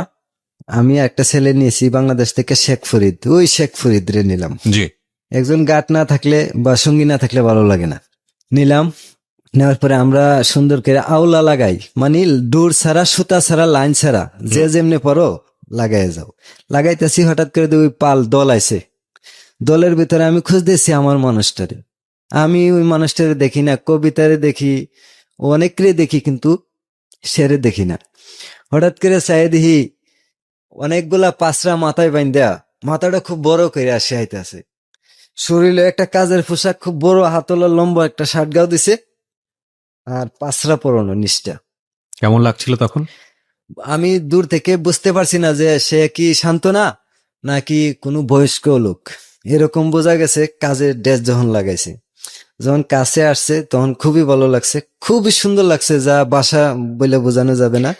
আমার এই কোশ্চেনটা এই কারণেই ছিল, পৃথিবীর সমস্ত সুন্দর সুন্দর নাটকে, সমস্ত সুন্দর সুন্দর ছবিতে এইসব দৃশ্যের যে অদ্ভুত রকমের কম্পোজিশন তৈরি করা হয়, সেখানে এই দৃশ্য কখনো আছে কিনা, বা কোনো ছবিতে বা কোনো নাটকে আছে কিনা আমার জানা নেই। আপনাদের যদি জানা থাকে আমাকে জানাবেন, যে যাকে সে লাভ করে সে কাজের মানুষের জমিতে বদলা দিতে আসতেছে, মাথায় বড় একটা বোঝা নিয়ে, দেহে কাজের পোশাক, এবং স্বভাবতই বুঝতে পারছেন যে তাকে দেখতে নায়িকাদের মতো সুন্দর লাগতেছে না। কিন্তু যখন সে কাছে আসলো সে বুঝতে পারলো যে না, সেই মানুষটা যেটা বলছিল যে আমার মানুষটা কই, এবং যখন সে দেখলো এটাই হচ্ছে তার সেই মানুষ, এবং তার চোখে যে অদ্ভুত সুন্দর লাগতেছিল, এটাই হচ্ছে লাভ, এটাই হচ্ছে প্রেম। এবং এই প্রেমের সিনেমাতে কিংবা নাটকে অদ্ভুত রকম ভাবে বোঝানোর জন্য খুব সুন্দর ড্রামাটিক একটা এনভায়রনমেন্ট তৈরি করতে হয়। হ্যাঁ, ফুলের বাগানে অমুকের জায়গায় অমুক, এডিটিং টেডিটিং করে, কিন্তু রিয়েল লাইফ আসলেই ডিফারেন্ট। এবং এই জন্যই আমরা বলি যে রিয়েল লাইফ স্টোরি কতটা নাটক কিংবা সিনেমার চাইতে পাওয়ারফুল হইতে পারে, বিকজ রিয়েল লাইফটাই তো আসল লাইফ। এবং এই জন্যই আমরা হয়তো বলি জীবন নাটকের চেয়ে অনেক অনেক বেশি নাটকীয়, বা সিনেমার চাইতে অনেক অনেক বেশি সিনেমাটিক। জি, তারপরে কি হলো? তারপর আসলো, সে মাথা থেকে 2টা পোশাক খুললো, আবার পরন থেকে একটা পোশাক খুললো, খোলার পরে আইলে রাখছে, রাখার পরও আছে সে ডাবল ডাবল আনছে একটা কাজের, যাইতে ভালোটা পরে যাবে বাড়িতে। জি, যাক, আল্লাহ মনের আশা পূর্ণ করছে, যেন চাদরা হাতে পাইয়া গেছি। শুরু করলাম আর কি রুয়া। তখন আর আমি ওর দিকে তাকাই না, মেয়েটার দিকে তাকাই না, যে কাজ একটু করি, মালিকরা একটু বুঝাই যে কাজ করতেছি আমরা। করতে করতে দেখি আরেকটা মেয়ে আমার কাছে এসে ভিড়তে চায় এই দলের ভিতরে। জি, তখন এই মেয়েটার দেখে খুব খারাপ লাগতে শুরু করলো, আমারে বলল, মুন্না তুই ওর সাথে লাগাবি না, আমার সাথে লাগাইতে হইব, তুমি ম্যানেজ করো, আমি তো কিছু করে এখানে ঝগড়া করলে পরের দিনতে আমি বাদ বাংলাদেশি মানুষ। তখন আর আমারে পাইতে না, আমি দূর থেকে খালি গাছের উপর বসে বসে তোমারে দেখতে হইব। তখন সে যে বাবুক ম্যানেজ করছে, 1 দিন 2 দিন মুখ কালাকালি, 3 দিনের দিন ঠিক হয়ে গেছে, প্রায় 7-8 দিন রুয়া লাগাইছি একসাথে। আমি খুব ভয় পাইতাম আকাশে বিজলি চমকাইলে, খুব ভয় পেতাম। একদিন রুয়ার সময় বৃষ্টি এসে পড়ছে, খুব বিজলি চমকা, কিন্তু ওই যতক্ষণ আছে জমিনে কিসের বিজলি চমকা, বন্দুকের গুলি আর্টিলারির গুলো চোখে লাগে না, আমার ভয় পাইতাম না। তার আগে কিন্তু আমি আমার মার কুলে থেকে চিল্লাইতাম বিজলি চমকাইলে আকাশে। 17-18 বছর হয়েও আমি খুব ভয় পাইতাম, এখনো ভয় পাই। আচ্ছা, তখন খুব বজ্রপাত হইতেছে, আশেপাশে হইতেছে, কিন্তু আমরা শরীরে তো পড়তেছে না। যাইতে যাইতে সবাই পলাইতে পলাইতে আমরা 2জনই আছি এই জমিনে। জি, কেউ আশ্রয় গেছে, কেউ ওই বিএসএফ এর টাওয়ারের নিচে গেছে, কেউ ডিপ কলের ভিতরে গেছে, কেউ বড় গাছের নিচে গেছে। আর আমরা লাগাইতেছি, আমরা আপনারা দুজন লাগিয়ে যাচ্ছেন, আর মনের কথা যা আছে সেটাই হয় আর কি, সিচুয়েশন মনের কথা যা আছে সব বলতেছি। মানে বিজলি চমকাচ্ছে, বৃষ্টি হচ্ছে, ঝড় হচ্ছে, মাঠে শুধু আপনারা 2জন, এবং এর মধ্যে দুজনের সাথে কথা বলতেছেন, জি, মনের যত কথা আছে, কাজও করতেছি, কথা বলতেছি, আর যা বাকি যারা আছে সবাই ভয়ে চলে গেছে। এইরকম একটা সুন্দর দৃশ্য পৃথিবীর কোনো ছবিতে আছে বা কোনো নাটকে আছে? একটু আগে ছবি নাটক নিয়ে কথা বলতেছিলাম, এবং this is amazing, amazing beautiful. আপনি যদি একটু ইমাজিন করেন যে ছেলেটা বৃষ্টির চমক বা বৃষ্টির কি বলা যেতে পারে, বিজলির চমকে মানে ভয় পায়, এখনো ভয় পায়, কিন্তু সেগুলোকে সে তুচ্ছ করে মাঠে সে ধান লাগাচ্ছে, এবং তার প্রেমিকাও ধান লাগাচ্ছে, তারা 2জন মনের কথা বলতেছে। আহা, অদ্ভুত সুন্দর, অদ্ভুত সুন্দর। তারপর এদিন বললাম যে আজকে তো আমরা 2জন, যা কথা আছে আজকের ভিতরে শেষ করতে হইব, আল্লাহ বৃষ্টিটা আরেকটু বাড়াইয়া দাও। তখন বৃষ্টি যেন আমার কথা শুনে ফেলছে, বৃষ্টি অজুরে পানি ঢালতেছে উপর থেকে, আর বলতেছি যে সবাই ওইখানে আরো কিছুক্ষণ থাকো, এদিকে এসো না, আমরা মনের কথা শেষ করে নে। জি, বলতেছি যে ভালোবাসা কারে কয়, আগে বুঝতাম না, এখন বুঝি, যেটা খিদা লাগে না, ঘুম আসে না, গোসলের কথা চিন্তা করে না, ভালো মন্দের কথা চিন্তা করে না, শুধু ভালোবাসা, শুধু ভালোবাসার মানুষটারে দেখতে চাই, কাছে বসতে চাই, গল্প করতে চাই, সে কেমন আছে, কিভাবে হাঁটে, যেন একদিন না দেখলে স্বপ্নেই দেখতে চাই, এরকম। বললাম যে ঠিক আছে, আর না হয় 5 দিন 7 দিন আমরা একসাথে ধানে ছাড়া রুয়া দিব, তারপর তুমি তোমার দেশে, আমি আমার দেশে, কারণ আমাদের কাহিনীগুলা বাড়িতে যাই না ফেলছে তোমার। আমি যদি তোমার বাড়িতে যাই সমস্যা আছে, তুমি আমার বাড়িতে এলে কোনো সমস্যা নেই। কারণ সে কইল আমি মেয়ে মানুষ, পাহাড় থেকে আসা সম্ভব হইব না, যখন সম্ভব, যখন দরকার প্রয়োজন তখন আসবো না, এখন কথাবার্তা আগায় রাখো। ঠিক আছে, কাজ করতেছি, কিন্তু টাকার খবর নাই, চাইও না। কি খাইলাম, বাড়িতে গিয়ে গোসল দিয়া সারা রাত আমি আমার এগুলাই নিয়ে ব্যস্ত। তখন সিডি লেখি, আর সিডি লেখি জমাই, সিডি কি করব না কি করব, চিঠি এতগুলো ও- চিঠি লেখি কার মাধ্যমে দিব পরবর্তী? ওকে বাংলা বুঝতে পারতো, বাংলা পড়তে পারতো, বাংলা পড়তে পারতো, আমরা যেমন ইংলিশ পড়তে পারি বলতে ওই পারি রকম না। ভাবে বাংলা বুঝতো। আচ্ছা, তখন বাংলা ভাষার চিঠির একটা কথা বলি আমি। একদিন আমার একটা চিঠির উত্তর দিছিল যে আমি জিজ্ঞেছিলাম তুমি কেমন আছো, পরীক্ষা তোমার কেমন হয়েছে, কি আসো বিষয়। সে প্রতি উত্তরে আমারে বলছিল যে মুন্না, পত্রের প্রথমে আমার প্রাণ জ্বালা ভালোবাসার প্রীতীয় শুভেচ্ছা নিও। আশা করি আল্লাহর কৃপায় ভালো আছো, আমিও ভগবানের কৃপায় এক প্রকার ভালো বলতে পারি। আর পরীক্ষার কথা জানতে চেয়েছিলে, স্যারে যদি আমার প্রেমের গল্প লিখতে দিত তাহলে সবচেয়ে বেশি নাম্বার পেতাম। মানে এক একটা চিঠি যদি আমি 100 বার পড়ি আমার তৃপ্তি মজদ না। Beautiful, awesome story, awesome story.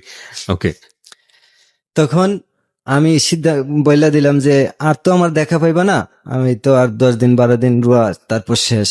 তারপর তুমি তোমার দেশে, আমি আমার দেশে, কি করা যা? তুমি কি আমাকে সত্যিই চাও? তুমি আমার বিয়ে করবা? করবো। আমরা যারে প্রেম করি তারে বিয়ে করি। ঠিক আছে, তখন আমার সাথে যে প্রেম করছে বিয়ে করবা? করুম, আমি তো মুসলমান, তুমি যে ত্রিপুরা। তা কি হয়েছে? হুম। আমি তোরে বিয়ে করব, তুমি যে মুসলমান হইতেইব।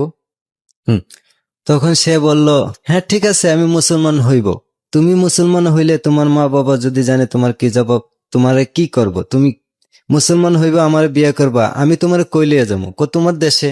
তখন আমি মনে মনে চিন্তা করলাম, তুমিও কাজ জানো, আমিও জানি, যদি তোমার আমি বিয়ে করি কিন্তু ঠেকবো না। বয়স কম হইতে পারে কিন্তু ঠেকবো না, মা বাপ মান্যা না নিলেও ঠেকবো না। দুইজনে মিলে জমিতে কাজ করব। হ্যাঁ, দুইজনে মিলে কাজ করব। ঠিক আছে, রাজি আছো? হ্যাঁ রাজি আছি।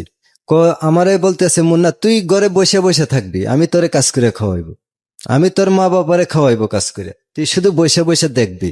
ওরে বাবা! তখন আমি ওকে জিগাইলাম যে তুমি আমারে কতটুকু ভালোবাসো। তখন একটা গান গাইয়া শুনেলো আমারে যে ভালোবাসা যত বড় জীবন তত বড় নয়, তোমায় নিয়ে 1000 বছর বাঁচতে বড় ইচ্ছে হয়। খুব মধুর কণ্ঠ, খুব তখনকার খুব কম ভালো আছিল, তখনকার যুগে এই গানটাও খুব মানানসই ছিল। আমি গানও জানি, মনে মনে বলতেছি সবই তো সে জানে, জ্ঞানটা একটু কম। আমি যতটুকু চিন্তা করছি আইন সম্বন্ধে, দেশ সম্বন্ধে, যা ধর্ম বর্ণ, সে কিছুই চিন্তা করে নাই। সে শুধু চিন্তা করছে আমার কিভাবে পাইতো আমার কাছে, সে বিয়া বসতো প্লাস সংসার করতো। এটাই লাইফ, এটাই লাভ।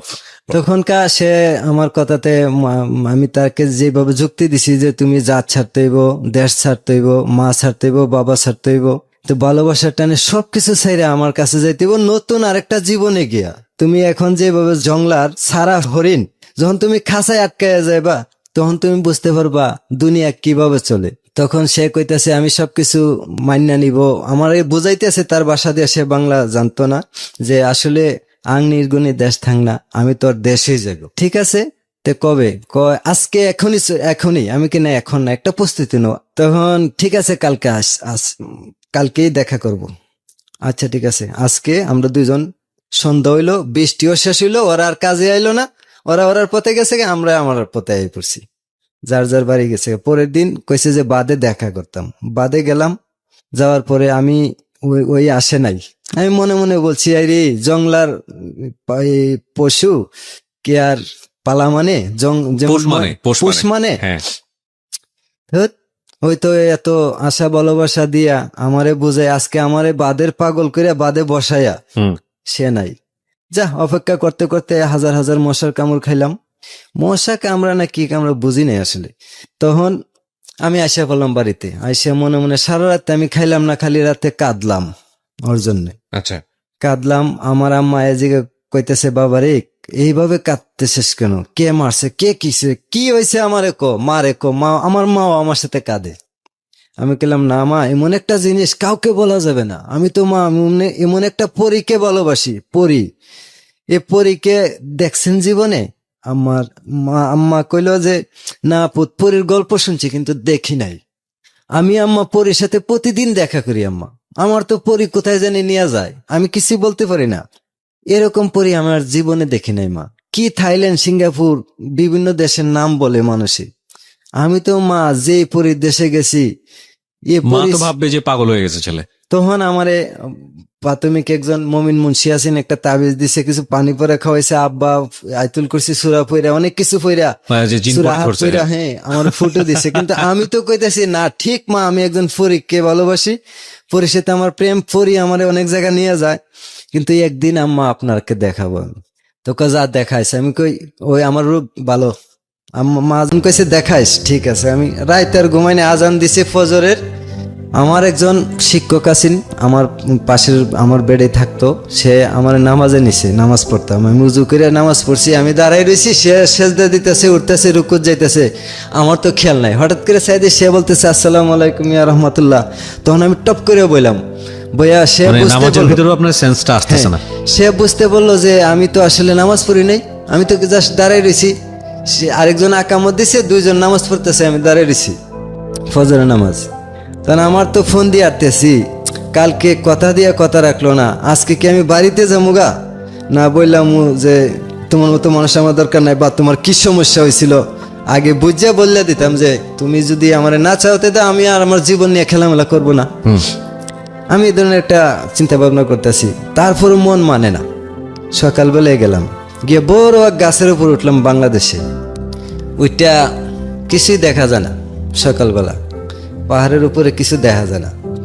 তারপর দেখলাম হঠাৎ করে এই সকালবেলা ফজরের আজানের সকাল হয়ে গেছে 10টা বাংলার, ইন্ডিয়ার 9:30। তখন দেখলাম যে একটা লোক আইতেছে, ওই রকম ওই মেয়েটার মতোই লাগে, 2-3টা মেয়ে আইতেছে। 3জন আসছিল এদিন, একজন নাম জানি না, একজন কবিতা দেববর্মা, আর একজন সেই। আমিও রাস্তা আগাইতে থাকলাম। যখন দেখা হয়েছে তখন সামনাসামনি ইন্ডিয়ার ভিতরে ঢুকলাম, ডিপ কলের পানি চতুর্দিকে বেরোয়, 15-16টা মুখ দিয়ে আমি পানি মারলাম চোখে মুখে, পানি খাইলাম, খুব আনন্দ লাগতেছে আমার কাছে। দেখার পরে আমার কইতাছে যে আমার শরীর খারাপ নাকি, না আমার শরীর তো বলো, কেন চেহারায় তো বলে দিতেছে তোমার খুব অসুখ, তুমি খুব অসুস্থ, তুমি সারা রাত কি করছিলা? আমি ওই গাছটাতে বসে আছিলাম। কেন, তুমি যে বলছিলে আমার বাদে দেখা করার কথা, তুমি আমার সাথে এদিন একটা হিসাব নিকাশ করবা, কিন্তু তুমি তো বাদে আসো নাই, আমি তো হাজার হাজার মশার কামড় খাইছি, আমার তো আর ঘুম হয় না এরপর থেকে, ঠিক আমি ঘুমাইতে পারছি না। আমিও ঘুমাইতে পারছি না। তখন কবিতা বলতেছে যে আমি ওর এইভাবে আনছি, মা বলতেছে যে ভাত খেয়ে নে, সে ভাত খাইছে না, কইছে ভাত খাইয়া 1 গ্লাস গরম দুধ আছে, দুধরা খেয়ে নিস। তখন সে নাকি ভাত না খেয়ে খালি দুধরা খেয়ে আয় পড়ছে, সে যে আসতে পারছে না, বাধা পড়ছে ওই দিন। তখন আমি কইছি আর বাধা পড়বে না, শেষ পড়া, আমি আমার হিসাব নিকাশ আমারটা আমি কইসা ফেলছি, তুমি তোমারটা কইসা ফেলো, কি করা যাবে? আর কিন্তু যাওয়া যাবে না বাড়িতে আজকে, কি করা যায় এখন চিন্তা করো। কইভাবে আমি তো কানের 1 জোড়া দুল আছেন, একটা গলার চেইন আছেন, অন্তত পক্ষে 3-4 হাজার টাকা বিক্রি করতে পারবো। তোমারও তো একটু বল ভরসা আমার দরকার আছে দেওয়ার, আর তুমি চাইছিলে সহযোগিতাটা আমি করব। আমি তো এগুলো আনছি না, আমি এগুলো চাই না, কিছুই চাই না, কোনো সহযোগিতা লাগবে না। আজকে তুমি একটা ডিসিশন দাও, তুমি আমার সাথে যাইবা না তুমি তোমার পথে যাইবা, বাড়িতে যাইবা ফেরত। তখন সে কয় আমার তো একই প্রশ্ন, তুমি আমারে লইয়া যাইবা না আমার ফলাইয়া যাইবা? যদি আমারে ফলাইয়া যাও, মাইরা ফলাইয়া যাও, আর যদি নিয়ে যাও সঙ্গে করে লইয়া যাও। সুন্দর, ঠিক কথা। কবিতারে বোঝাও, বুঝাইছি। কবিতা গিয়া বাড়িতে বলবে না তো? না বলবে না, আমি ঠিক বইলা দিবি। তোমার বান্ধবী তোমার সাথে কাজ করে, যখন তুমি ওরে ফলে আয়ে পড়বা, তোমার কথা ওই বইলা দিবে না বাড়িতে? সেইগুলা খেলে না মাথায়। তখন ঠিক আছে, ওই বাদে যাও, আমারে বলতেছে ওই বাদে যাও, আগে যাও তুমি। মানে বাদরা ইন্ডিয়ার অনেকটা ভিতরে, আম গাছে পাহাড়ের নিচে একটা সমতল জায়গার ভিতরে, পাহাড়ে পানির একটা সরার মধ্যে একটা বাঁধ, ওইখানে গিয়ে বসে রইলাম। আসরে আজান দিছে, তখন সে আমার কাছে গেছে একা, বান্ধবীরা দেখছি ওই রাস্তা যাইতেছে। সে গিয়া আমার কাছে বইলো, বইয়া একটা কি একটা গাছের ঠাল ভাঙছে, ভাঙিয়া মাটি তাকাকি করতেছে, আর বলতেছে যে আমি এদিকে আসছি, আমার এত অনেকে দেখে ফেলছে, কি করা যায়? এখন যদি পশ্চিম দিকে যাই, পরের দিন তোমার বাড়ি গিয়া ঘেরাও দিব আমার ইন্ডিয়ার মানুষে, কি করা যায়? আমরা ইন্ডিয়ার বাংলাদেশের দিকে না গিয়া চলো তোমার পাহাড়ের দিকে, তোমার বাড়ির দিকে চলো, অন্ধকার হইলে তারপর বাংলাদেশে যাব, কেউ যেন না দেখে। তুমি এইভাবে এই জায়গা হাইটা যাও, আমি ওই দিকে এই জায়গা যাই, দুইজনে এক জায়গায় এমুক জঙ্গলে দেখা করব। তখন আমরা পাহাড়ে ঢুকে গেলাম, দুইজনে কথাবার্তা করলাম, হিসাব নিকাশ, আর কাজের এই পাতলা মাতলা কি কি আনছে সব ফালাইতেছে, আমি দিলে হ্যাঁ ফালাইতে দেয় না কোনা থাক, এটা থাক, ফালাম পরে। এগুলোর মায়া নাই, আমি কইতেছি স্বর্ণ গয়না টাকা পয়সা কোনো কিছু ধন সম্পদের মায়া নাই, কোনো কিছুই চাই না, তুমি শুধু চলো। তখন ফালাইলাম আমি একটা পাঁচরা, একটা পাতলা মাথার, এরা খুব মূল্য দেয় পাতলাটারে। পাতলা কি জিনিস? পাতলা হয়েছে রৌদ্র বৃষ্টি যেন না লাগে, তাল পাতা, ও আচ্ছা, তাল খেজুর পাতার, পাতা দিয়ে আচ্ছা আচ্ছা আচ্ছা, বানায়। হ্যাঁ হ্যাঁ। খুব সুন্দর একটা জিনিস, কারু কাজ করা হাতের। তখন মাগরিবের আজান হইতেছে, মশা ছুটাছুটি ঘেউ গাউ লাগাইছে। হুম। তখন ওই অঞ্চলটা, আমগাছা অঞ্চলটা হয়েছে বাগানি লেবারদের। জি। ওরা দূরা তীর ধনুক দেখে কালো কালো বড় বড় লোক, কেউর মুছ আছে, কেউর দেখতে মানে একবার ছবির ভিলেনের মতো লাগে, এরকম ওরা চেহারা বাগানিদের। তখন ওই লোকগুলারে দেখে ভয় পাইয়া আমরা দুজন একটা জঙ্গলে ঢুকে গেছি। কোনো ভিতর দিয়ে কোনো রাস্তা মাস্তা নাই, পায়ে হাঁটার রাস্তা আছে, চৌরাস্তা হয়ে রয়েছে। আচ্ছা আচ্ছা, মানুষ যে চলাফেরা করে আঁকা বাঁকা। আঁকা বাঁকা, সাদা, এই জায়গাটা সাদা, একবারে ধুল সাদা, আঁকা বাঁকা রাস্তা, খুব সুন্দর লাগে। জঙ্গলের ভিতরে যখন ঢুকছি, দুজন গিয়ে বইছি, বসার পরে দেখতেছি হঠাৎ করে ঘুম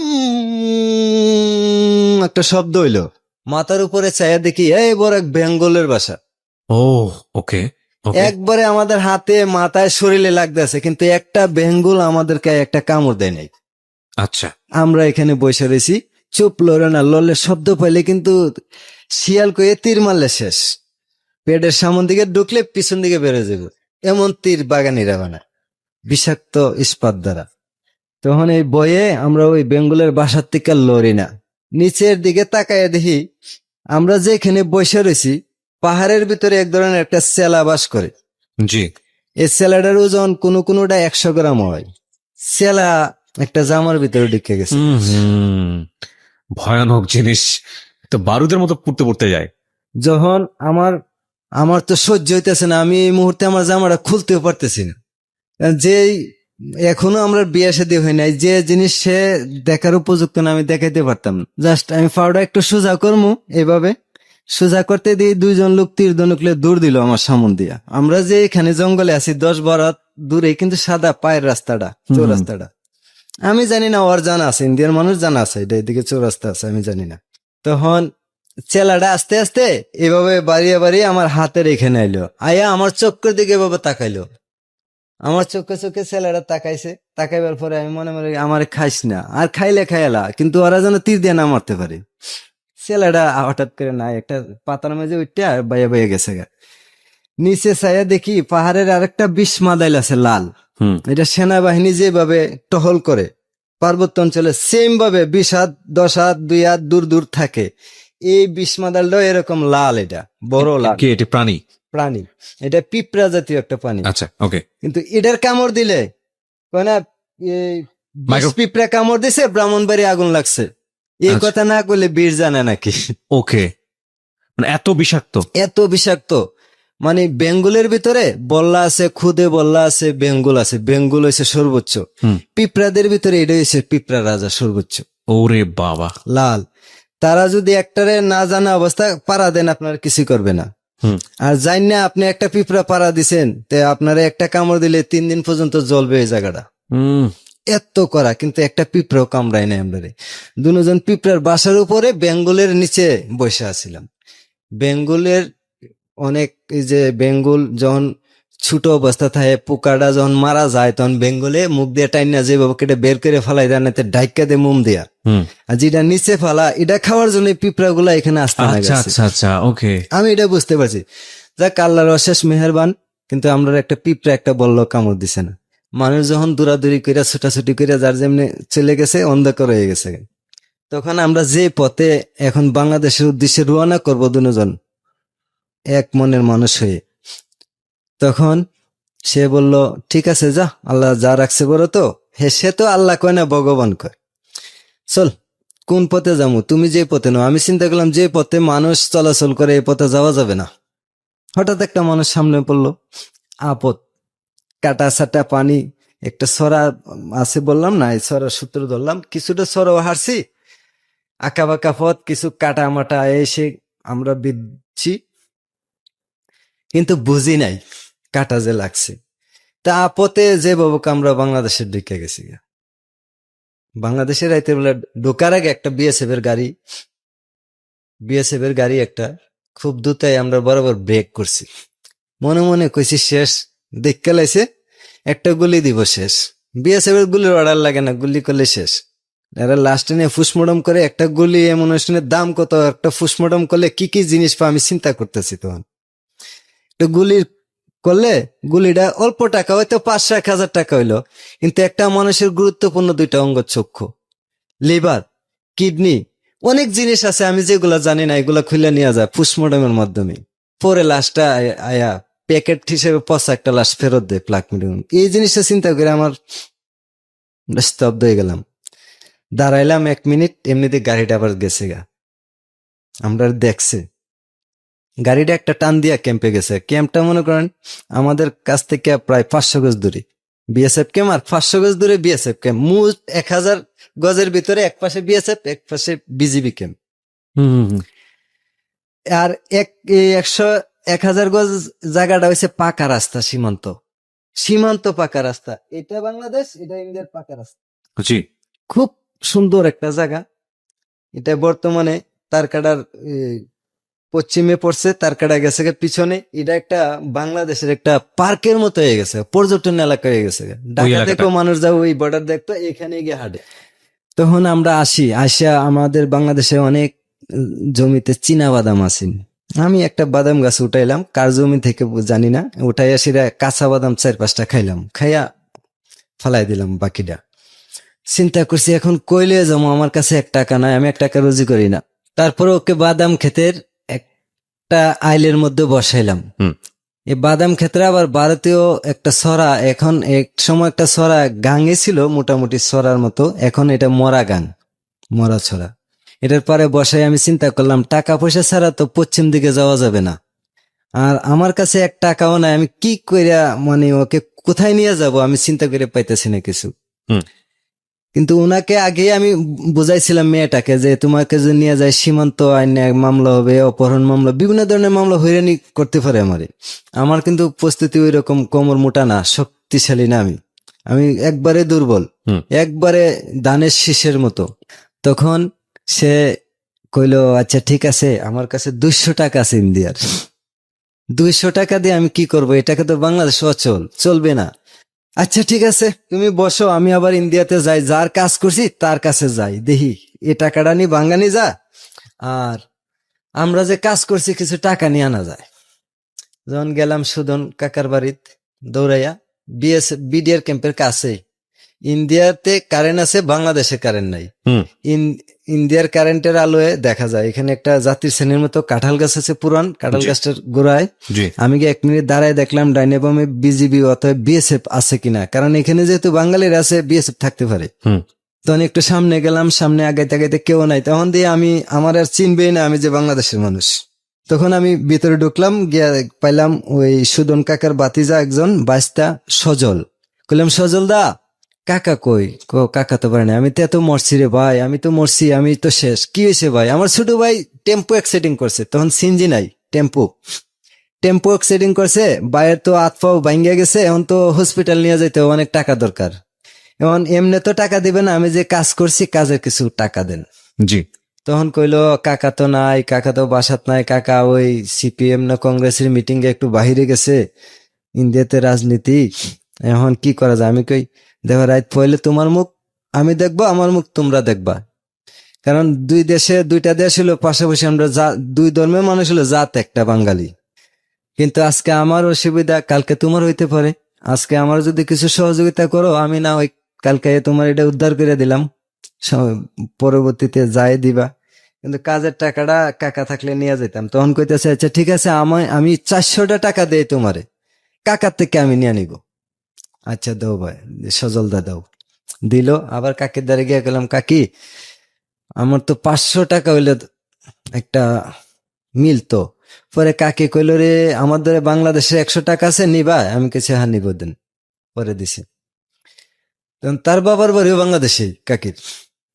তখন আমার 500 টাকা হয়েছে, ওইদিকে 200, হে দিছে 700 টাকা। ওই 200 টাকা লইয়া গেলাম, আরেকজন ওই পাশের গ্রামে যারা সেই ব্যবসা করতো, তাদের ইন্ডিয়ার সাথে চিনি, জিরা, ডাল, তেলের ব্যবসা করতো। তার কাছে গেলাম, গিয়ে বললাম যে আমার কাছে ইন্ডিয়ান 200 টাকা আছে, বাংলার কত দিবা? কয় বাংলা 150 টাকা দেবো। আমি কি না, ইন্ডিয়ান বাংলার 100 টাকা দিলে ইন্ডিয়ান 60 টাকা, 70 টাকা, 80 টাকা পাওয়া যায়, আর ইন্ডিয়ান টাকা দেবো এত কম দিবা? কয় যা সমান হয়ে দিলাম 200। আমি 200 আচ্ছা দাও। তুই তখন আর এত বোঝ হয়েছে না আর কি, যে ওনার কাছে যে টাকা আনতে গেলাম, ওনার তো সাক্ষী হয়ে গেল রাইতে আমার কাছে এসে টাকার হুম, জন্য, হুম, হুম। ইন্ডিয়ান টাকা লই আইছে। আমার এতটুকু ইয়ে হয়েছে না, মানে কিভাবে কি করবো আমি চিন্তা পাইতেছি না। ওরে কিন্তু একা বসায় আমি গেছি গে বাংলাদেশে, একা কোথায় বসে রাখা? রাতের বেলা এই বাদাম জঙ্গলের খেতে মধ্যে? আইলে, বাদাম খেতে আইলে, বাংলাদেশে জঙ্গল নাই, আয় হায় হায়, বাংলাদেশে জঙ্গল নাই, বাংলাদেশে তো সমতল। সমতল, হ্যাঁ। টান সমতল।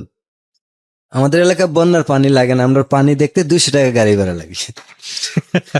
তখন Okay. তখন আমি ওরা আয়া দেখছি যে খুশ মেজাজে সে বসে রয়েছে, কোনো চিন্তা চেতনা নাই, খালি চিন্তা একটাই, আমি কি ঠিকভাবে কাজগুলা করতেছি, আমার যে যে করার। হ্যাঁ, দেখছে যে ঠিক। তখন ওর হাত ধরে নিয়ে আসলাম আমার বাড়ির পূর্ব পাশে রামাই ক্ষেত। রামাই ক্ষেত করি আমরা, প্রচুর কৃষি করি। রামাই মানে? রামাই মানে কেউ কয় বটবটি, কেউ কয় লুব্বা, আচ্ছা আচ্ছা, কেউ okay. রামাই। হ্যাঁ। এই ক্ষেতে বসাইলাম, বসাইয়া আমরা গ্রামে মালু ভাইয়ের দোকান আছে, ছোট্ট একটাই দোকান আছে, অনেক 4 কিলোমিটার বড় গ্রাম। হুম। ছোট্ট একটা দোকানে গেলাম, গিয়ে একটা পাইনাপেল বিস্কুট লইলাম, তারপর কিছু বুট লইলাম, চকলেট লইলাম, অনেক কিছু লইছি, টক আচার লইছি, যে সে কি খাইবো, বাংলাদেশি জিনিস কোনটা খাইবো না খাইবো, হঠাৎ করে শেখ মুসলমানরা বানাইছে সেইটাও মনে নিব কিনা। হুম। আমি অনেক ধরনের জিনিস একটা আনলাম, প্রায় 60-70 টাকার। 2 টাকার বুট কিনলে 4 জনে খেয়ে শেষ করতে পারছি না তখন, 99-তে। তখন রান্না দিলাম, ওই কিছুই খেলো না, কিছুই খেলো না, একটা না 2টা বুট আমি যাচ্ছে মুখের ভিতর দিচ্ছি, আমি কিছু খাইলাম। আমি কইলাম খাইতেইব, খাইলে শরীরে শক্তি পাইব, প্রচুর জায়গা হাঁটতে হইব, কিন্তু টাকা পয়সা এই টাকা হবে না, পরে হবে না, যে এই সামান্য টাকা লইয়া কি একজন মানুষ লইয়া বাড়ি যাক, কোথাও গিয়ে তো থাকার একটা ব্যবস্থা করতে হইব। তখন সারা রাত্র, তাহলে আমাদের যে পার্সোনাল কবরস্থান আছে, আমার বাড়ির উত্তর পাশে বড় পুকুর আছে, 80 শতাংশ পুকুরের উত্তর পাশে একটা বার্জার আছে, কবরস্থান নিজস্ব পারিবারিক কবরস্থানের চিন্তা করলাম। যে মুরব্বীরাতে শুনছি যে কবরস্থান নাকি পবিত্র জায়গা, সবচেয়ে নিরাপদ। কোনো ধরনের বই পাইলে, জিন বুতে সেই কোনো জিনিস দেখলে ওই কবরস্থানে দৌড়ে উঠে যান যদি পবিত্র থাকেন। তখন চিন্তা করছি যে সে তো পবিত্র না, আমি তো যতটুকু বুঝি পবিত্রতা, যাক আল্লাহর উপর ভরসা। তারে একটা কবরের পাশে নিয়ে বসাইলাম, কবরটা হইলো যে আমার দাদার কবরের পাশে বসাইলাম। সে জিগাইতেছে এটা কি? আমি কই এটা কি এখন বলা যাবে না, তুমি এখানে বউ, কোনো বই নাই, তুমি এখানে বসলে কোনো ধরনের বই পাইবে না, আমার 2-3 ঘন্টা দেরি লেট হইতে পারে। তখন ঠিক আছে কইয়া বসাইলাম একা। আমি দৌড়াইতে আমার গ্রামে ওই যে খই খাইলাম, এই অন্ধকারের মধ্যে তাকে একা বসায় রেখে গেছেন কবর ওই জায়গাটাতে? জি, আমি ওই যে দৌড়াইতেছি, আমি যে খই খাইলাম একদিন আমার জি। বোনের বাড়ির, বোনরে গিয়ে বললাম যে আমরা তো আখাউড়াতে কে, তখন ভিডিও ক্যাসেট আনছি, আমার বোনে খুব ভালো পইতো প্রেমের সমাধি ছবি আর নোয়া বাইদানি। বললাম যে এই 2টা ছবিও আনছি, মিথ্যা বলছি আর কি, যে 2টা ছবিও আনছি, আমরা সারা রাত দেখার পরে সকালে তোমার বাসায় এগুলা দেখবা। কিন্তু এখন কি করতে হবে, যে আমরা তো অনেক টাকা ওড়া মুড়াইতে, এখন অন্তত পক্ষে 500 টাকা দিতে হবে আমারে, আপাতত অপারেটরে বুঝ দেই। বইন্ডে ফটাইলাম, ফটাইয়া বইনে আমার পট করে 500 টাকা বাইর করে দিছে, আমি খুব খুশি। বইনে একটা কাপড় হইব নি, একটা শাড়ি কাপড় বা এই ধরনের কোনো জিনিস দেওয়া যাইব নি? কি করতে? আমি কই একটা পর্দার তো ব্যবস্থা আছে, একদিকে মহিলারা বইব, একদিকে পুরুষ।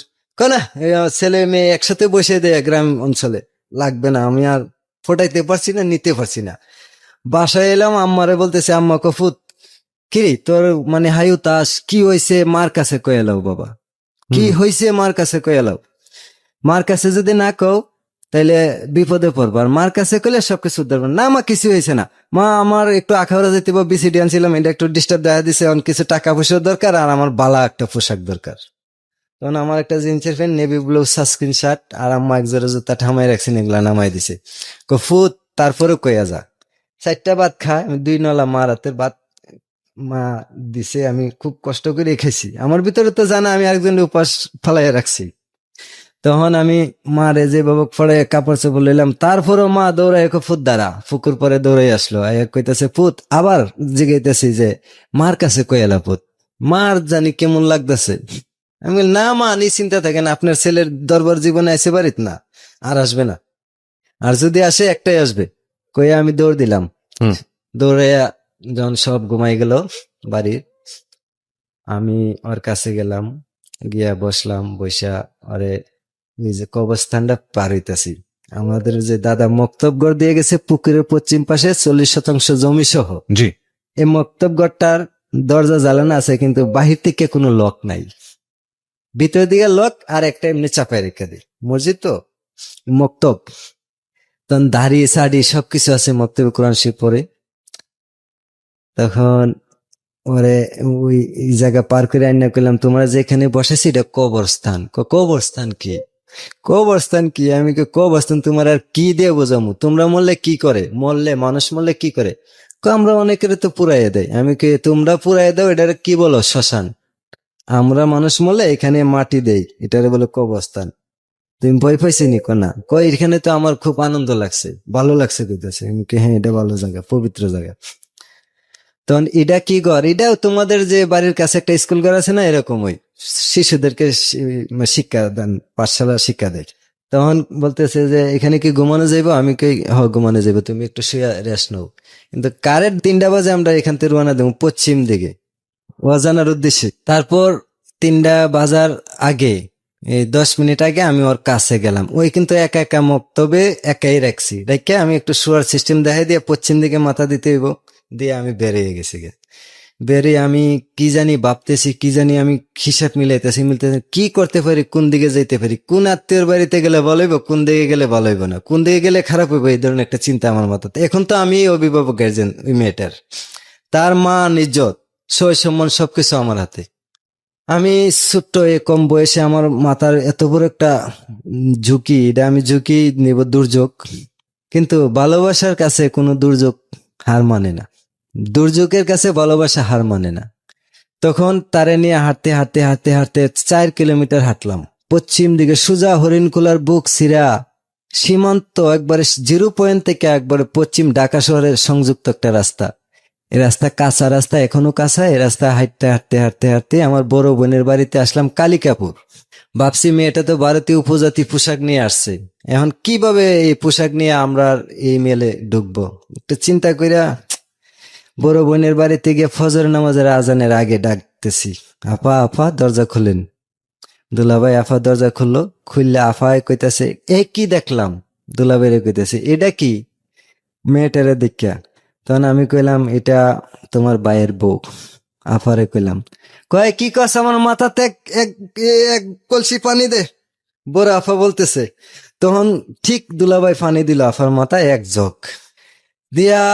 বড় বোনে, ভাই তুই কি করলে? আমি আর কিছু কইতারি না, না আমি আর তোর সাথে কথা কইতাম না ভাই। আমি গেছি, আফা একটা জোড়া সেন্টেল, একটা কাপড় দেন, ভিক্ষা চাইলাম, আপনার কাছে ভিক্ষা চাইলাম।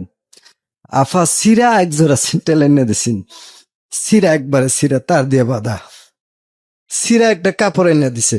আমার খুব কষ্ট লাগছে যে আমার বোন আমার এই ধরনের একটা, আমার বোনে আমার এই ধরনের একটা ছোট করলো আর একটা মানুষের কাছে। তখন বোনের কাপড়টা ফেলাই দিলাম, আমি কাপড়টা নিছি না, স্যান্ডেলটা নিলাম। স্যান্ডেল 1 জোড়া আপাতত দরকার। কোন ধরনের সহযোগিতা পাইছি না, 1 গ্লাস পানি পর্যন্ত পাইছি না বর্ষাকালে। আর একটু আগাইলাম, আমাদের মাধবপুর উপজেলা রাস্তা যে ঢাকা সিলেটের বিশ্ব রোডের উদ্দেশ্যে। একটু সামনে আগাইতেই এক বাড়ি দেখা গেছে, যে একটা উঠানের মাঝে একটা রিক্সা দেখা যাইতেছে, ল্যাংড়া মেস্তুর বাড়ি নামক স্থানে। ল্যাংড়া মেস্তুরির বাড়ির নাম দিয়ে এই জায়গাটার নাম। একটা বেড়ার দরজা, তৎকালীন মানুষ খুব গরিব ছিল বাংলাদেশও, ওই বেড়ার দরজার ফাঁক ফুক আছিল, একটা কাপড় দিয়ে ফাঁক ফুক বন্ধ করে রাখছি।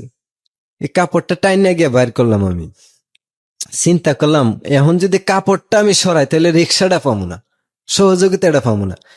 আর যদি রিক্সাওয়ালার খুললা বলি তাহলে একটা দিতেও পারি। ডাকলাম বাইয়া বাইয়া কইয়া, বাইয়া আসলো কি আমার কাছে। রিক্সাওয়ালা এসে বলতেছে, ভাইয়া কি আমি ভাইয়া আমার একটু ওই দিকে নিয়ে যাইতেইব, স্বাস্থ্যগঞ্জের দিকে, সিলেটের উদ্দেশ্যে আর কি। কতটুকু যাইবেন? আমি তোমার শক্তি যতটুকু কোলা, যতটুকু আমার নিয়ে কইবা শেষ আর পারছি না, এতটুকুই। কিন্তু এই এলাকা অতি অতি সত্তর ত্যাগ করতে হবে আমার। তখন এই রিক্সাওয়ালা কাপড়টা দিছে, কিভাবে দিছে, রিক্সাটারে ফুটটারে চতুর্দিকে ঘুরে এলেছে, কিন্তু ফরাইছে না। সে আমার মনতলা তেমুনিয়া নামক স্থানে বিডিআর কোম্পানি কমান্ডার হয় হেডকোয়ার্টারের কাছে নামাই দিছে। আমি ওখানে নামি, কিন্তু সে কাপড়টা আবার নিয়ে আসে। 5 টাকার ভাড়া, আমি 30 টাকা দিয়েছিলাম রিক্সা ভাড়া। 30 টাকা হইলে তখনকার ঢাকা আসা যেত। তখন ওইখান থেকে তখন সর্বপ্রথম তৎকালীন একজন মন্ত্রী ছিল, কোন দলের জানেন, আব্দুল সালাম তালুকদার। উনি একটা রাস্তা করছিল হরিশপুর থেকে স্বাস্থ্যগঞ্জ পর্যন্ত, সুনাই নদীর ব্রিজ সহ। এই রাস্তাটার ভিতরে 7 সিটার নামক একটা গাড়ি ঢাকার থেকে পরিত্যক্ত ঘোষণা করলে ওই লোকাল এই গাড়িগুলা চলে, কমান্ডো গাড়ির মতো। এই গাড়ি একটা আসলো ফার্স্ট, এই গাড়ি আমরা তুললো। তোলার পরে টাকাও কম, ভাড়াও কম, কই যেমন জায়গার নাম আর কইতে পারি না। আমরা নিয়ে শাহপুর রেল স্টেশন নামাই দিল, ছোট্ট, এখানে বড় টিন ধরে না। নামাই দেওয়ার পরে একজন চাচা মুরব্বী আছে, দাড়ি, এই লম্বা লম্বা দাড়ি, 2 জন দেখলাম মুরব্বী দাড়ি। বিশ্বাস করে ওনার দুয়ারে গেলাম প্রথম, যে চাচা আমরা কিছু নাস্তা খাওয়ান। কি খাইবা বাবা? কি বানান? রুটি ছাড়া কিছু না। আমরা রুটি তো জীবনও খাই না, 8টা-10টা রুটি লাগে আমরা খেলে বাড়িতে। 2টা-4টা খাইয়া পোষাইব না, 2টা পিস। তখন 2 জনের রুটি লইলাম, 2টা ডিম লইলাম। তখন সে কিছু খাইলো না। আমি তো বেশি পরিশ্রম করছি, একটু খাইছি আমি। পরে ওই খাইলো না, একটা কষ্ট করে 1 কামড় না 2 কামড় খাইছে। আর একটা গরুর মাংসের সিঙ্গেল আছিল 8 টাকা। গরুর মাংস 8 টাকা সিঙ্গেল, তারে দিছিলাম, সে খায়নি, 1 পিস খাইছে, আর খাইছে না, ফার্স্ট 1 পিস। তখন আমি বললাম, তুমি যে কি খাইছো জানো? গরুর মাংস। কোনো জিনিস খাই নাই, এটা খাইছি এজন্যই, আমি আজকের থেকে পুরাপূর্ণই মুসলিম, তুমি আমার ভালো করে বিশ্বাস করো। আরো এটাও আপনাকে বললো? জি। তখন শাহপুর থেকে আমি রিক্সা যুগে আমি যাই তেলিয়াপাড়া। আমি ছোটবেলা আমার চাচাতো ভাই এক বাড়িতে রোজিং থাকতো, তার বাড়িটা চিনতাম আমি ওয়াজ শুনছিলাম কয়েকবার আমার নিচে। ওই বাড়িতে যাওয়ার পরে ওই বাড়ির শামা ভাই, শামসুল আলম শামা, জি, এবং ওনার বোন আমেনা, আমরা দুজনের যে ল্যাংরা, চুয়ার বাচ্চা কয় ল্যাংরা, রাস্তাতে থাকে, এগুলা অনেকগুলা ছিল, কাটা ছাটা, এগুলা ওনারা খুলছে যে 5 রাতে। তখন উনি গরিব একটা পরিবার, ওনারা আমাদেরকে ভাত খাওয়াইছে, একটা কাপড় দিছে। বাজারে আইসা শামা ভাই একজোড়া স্যান্ডেল কিনা দিছে, দিয়া ওনার বনজামার বাড়ি অলিপুর গেট, একবারে সোজা পশ্চিম দিকে বাটি অঞ্চলে উসাইল গ্রাম। ওই গ্রামে আমরা পথ দেখাই দিছে। আমরা কিন্তু ওইখানে যাওয়ার আগে অনেক কিছুর প্রশ্নের মুখোমুখি হইতেছে। বাংলাদেশের মানুষ দেখলে চিনালা পাহাড়ি একটা মানুষ, রাজহাঁস আর অতিথি পাখির হাঁস দেখলে চিনা যা, দেশি পাতি হাঁস আর অতিথি হাঁস, এরকমই বোঝা গেছে আর কি। সে খুব সবল, সুন্দর, খুব মোটা, তাজা, খুব সুন্দর একটা মানুষ ছিল, দেখলে এমনি চোখ লাগতো। তখন ওই বাড়িতে যাওয়ার আগে সে ঠিকানা খালি বলেছে, আমি জানি না। এক রিক্সাওয়ালার বললাম, ভাই এমুকের বাড়ি যাবো। রিক্সাওয়ালা হাসতেছে আমার দিকে চাই। কে মুখ, আপনার কি হয়? আমি কি, আমার ভাই হয়। কেমন ভাই হয়? খুব ভাই, রক্তের ভাই, এসে আমি বলতেছি আর কি। এই রিক্সাওয়ালাই কিন্তু সেই লোক। ও ওকে। সে আরো বেশি করে প্রশ্ন করে। 2-3টা লোক আমাদেরকে দাঁড় করাইছে এখানে, এই আটকাও, এই মায়া খারাপ ভাষা কইছে, গেলিয়া কই যাস। তখন আমি আমার সাথে তখন আমার বউই, বিয়ে তো করেননি তখন? না, বিয়ে আমরা একটা করছি, মনে করেন চন্দ্র আসিল রাত্রে, সাক্ষী রেখে আমরা একটা আপাতত একটা দোষ ফুরাইলাম আর কি। তখন ওরে আমি টান দিয়ে রিক্সাতে নিচে নামাইলাম, রিক্সার ফুটটা উড়াইলাম, উড়াই ভিতরে দেখি কোনো কিছু নাই, যে আমরা খারাপ মন্তব্য করছে। তারপরে গিয়ে দৌড়ে লেছি, দৌড়ে আমার 3.5-4টা বোতাম পরে গেছেন, কিন্তু তারে ওইখানে শোয়ে দিছি আমি। খুব এখানে একটা আমরা মারামারি করছি, রিক্সাওয়ালা আমার পক্ষ নিছেন, এই কথার জবাব দিয়া আমরা এসে পড়ছি। রিক্সাওয়ালা আমরা টাইনা বাড়িতে নিছে, নিয়ে রিক্সা প্রতিদিন রিক্সা চালাইছে 7 দিন পর্যন্ত। রিক্সা চালাইয়া তার মেন রুমের খাটের শোয়ার জায়গা দিয়া আমরা রাখছে, খাওয়াইছে সে রিক্সাওয়ালা, আল্লাহ তার সুখী করুক। তার বউয়ের কাপড় চোপড় সব দিছে, তার পরনের কাপড় দিছে আমারে, তখন এদিকে বাংলাদেশের লারা পড়ে গেছে, ভারতীয় মেয়ে আমি অপহরণ করে নিয়ে আসি। কে? ত্রিপুরা রাজ্য প্রধানের বাস্তি শান্তনা দেব বর্মা। আমি নাকি অপহরণ করে নিয়ে আসি, জোরপূর্বক নিয়ে আসি, বইবিতি দেখাইছি, মানে অনেক ধরনের রিপোর্ট দিছে। ভারতীয় এক ধরনের উগ্রবাদী আছে, ওরাও নাকি বিএসএফ ক্যাম্পে চাপ দিছে, বিএসএফ বাংলাদেশ বিজিবিতে চাপ দিছে, বিডিআর এ চাপ দিছে। বিডিআর তখন বিডিআর এ বলছে যে 12 ঘন্টার ভিতরে আমার লোক না দিলে তোমার বিডিআর ক্যাম্প থাকবে না। উগ্রবাদীরা বিএসএফ রে বলছে যে 12 ঘন্টার ভিতরে আমার বোন না দিলে তোমার বিএসএফ ক্যাম্পে থাকবে না। এই ধরনের একটা উত্তেজনা সৃষ্টি হয়ে গেছে। দরপাকড় গ্রামে শুরু হয়ে গেছে, বিজিবি পুলিশ মিল্লা বাড়ির আমার প্রায় 50-60 জন সদস্যরা হয়রানি করা শুরু করে দিছে আমার জন্য। আশেপাশের বাড়ির মানুষও গণগ্রেপ্তার লাগাইছে। তখন এমন একটা খবর আছে আমার নলেজে, আমার একজন পিওন ছিল, আমার একটা বন্ধু মনে আছে, ওই শেখ ফরিদ, জি। সে আমার খবর দিত। একদিন ওনারা গাড়ি দিয়ে যা বিজিবি যে যে লাইনে গেছি, ওরা যাচাই করতে করতে করতে করতে কুত্তার মতো গন্ধ শুনতে শুনতে আমার পিছ লইলেছে। লইতে লইতে আমার একবারে কাছাকাছি আসা, মানে আসার আগেই একটা খবর যাইতেছে যে ওরা গাড়ি দিতেছে আর বন কোনাকুনি পাথারে, বুঝেন, হুম। আর রাস্তা। ওই বন্ধুটা দূর দিছে, বন্ধুটা জানে না এখানে যে চুরাইবালি আছে, চুরাইবালি আছে। অলিপুর যে বিশ্ব রুটটা হয়েছে এটা চুরাইবালির উপর হয়েছে। তখন চুরাইবালি সে জানতো না কি জিনিস। সে যখন এদিকে নামে পশ্চিম দিকে কোনাকুনি আমার কাছে আসার জন্য দৌড়াইতেছে, সে এতটুকু ডাইবা গেছে। তখন একটা 4-5টা ধান গাছে ধরছে, টান দেয়, আয়া পরে উঠটা যেভাবে উদ্ধার হইলো। উদ্ধারের পরও চিন্তা করেন আরো যে সামনে আছে কিনা, কিন্তু দৌড়াইতে দৌড়াইতে 4-5 বার সে এরকম আহত হয়েছে। রাস্তার ভিতরে আমার উদ্ধার করা যাবার সময় একটা জালি কুমড়া পাইছে, এটা আবার 60 টাকা বিক্রি করছে বড়। এটাই তার পুঁজি। বন্ধু পায়ে দৌড়াইতেছে 10-15 কিলোমিটার আমার সহযোগিতা করতে গিয়া বলছে যে এমনি এমনি বিডিআর চতুর্দিকে ঘেরাও দিয়া দিছে, বাড়ি অঞ্চল, তুমি পলাও। ও পলাইছি আবার ওইখান থেকে। পরে বিডিআর যাইবার আগে আমার আত্মীয় স্বজন এক গাড়ি গেছে, গিয়া বোঝাইছে 10-15 জন গণগ্রেপ্তার হয়েছে।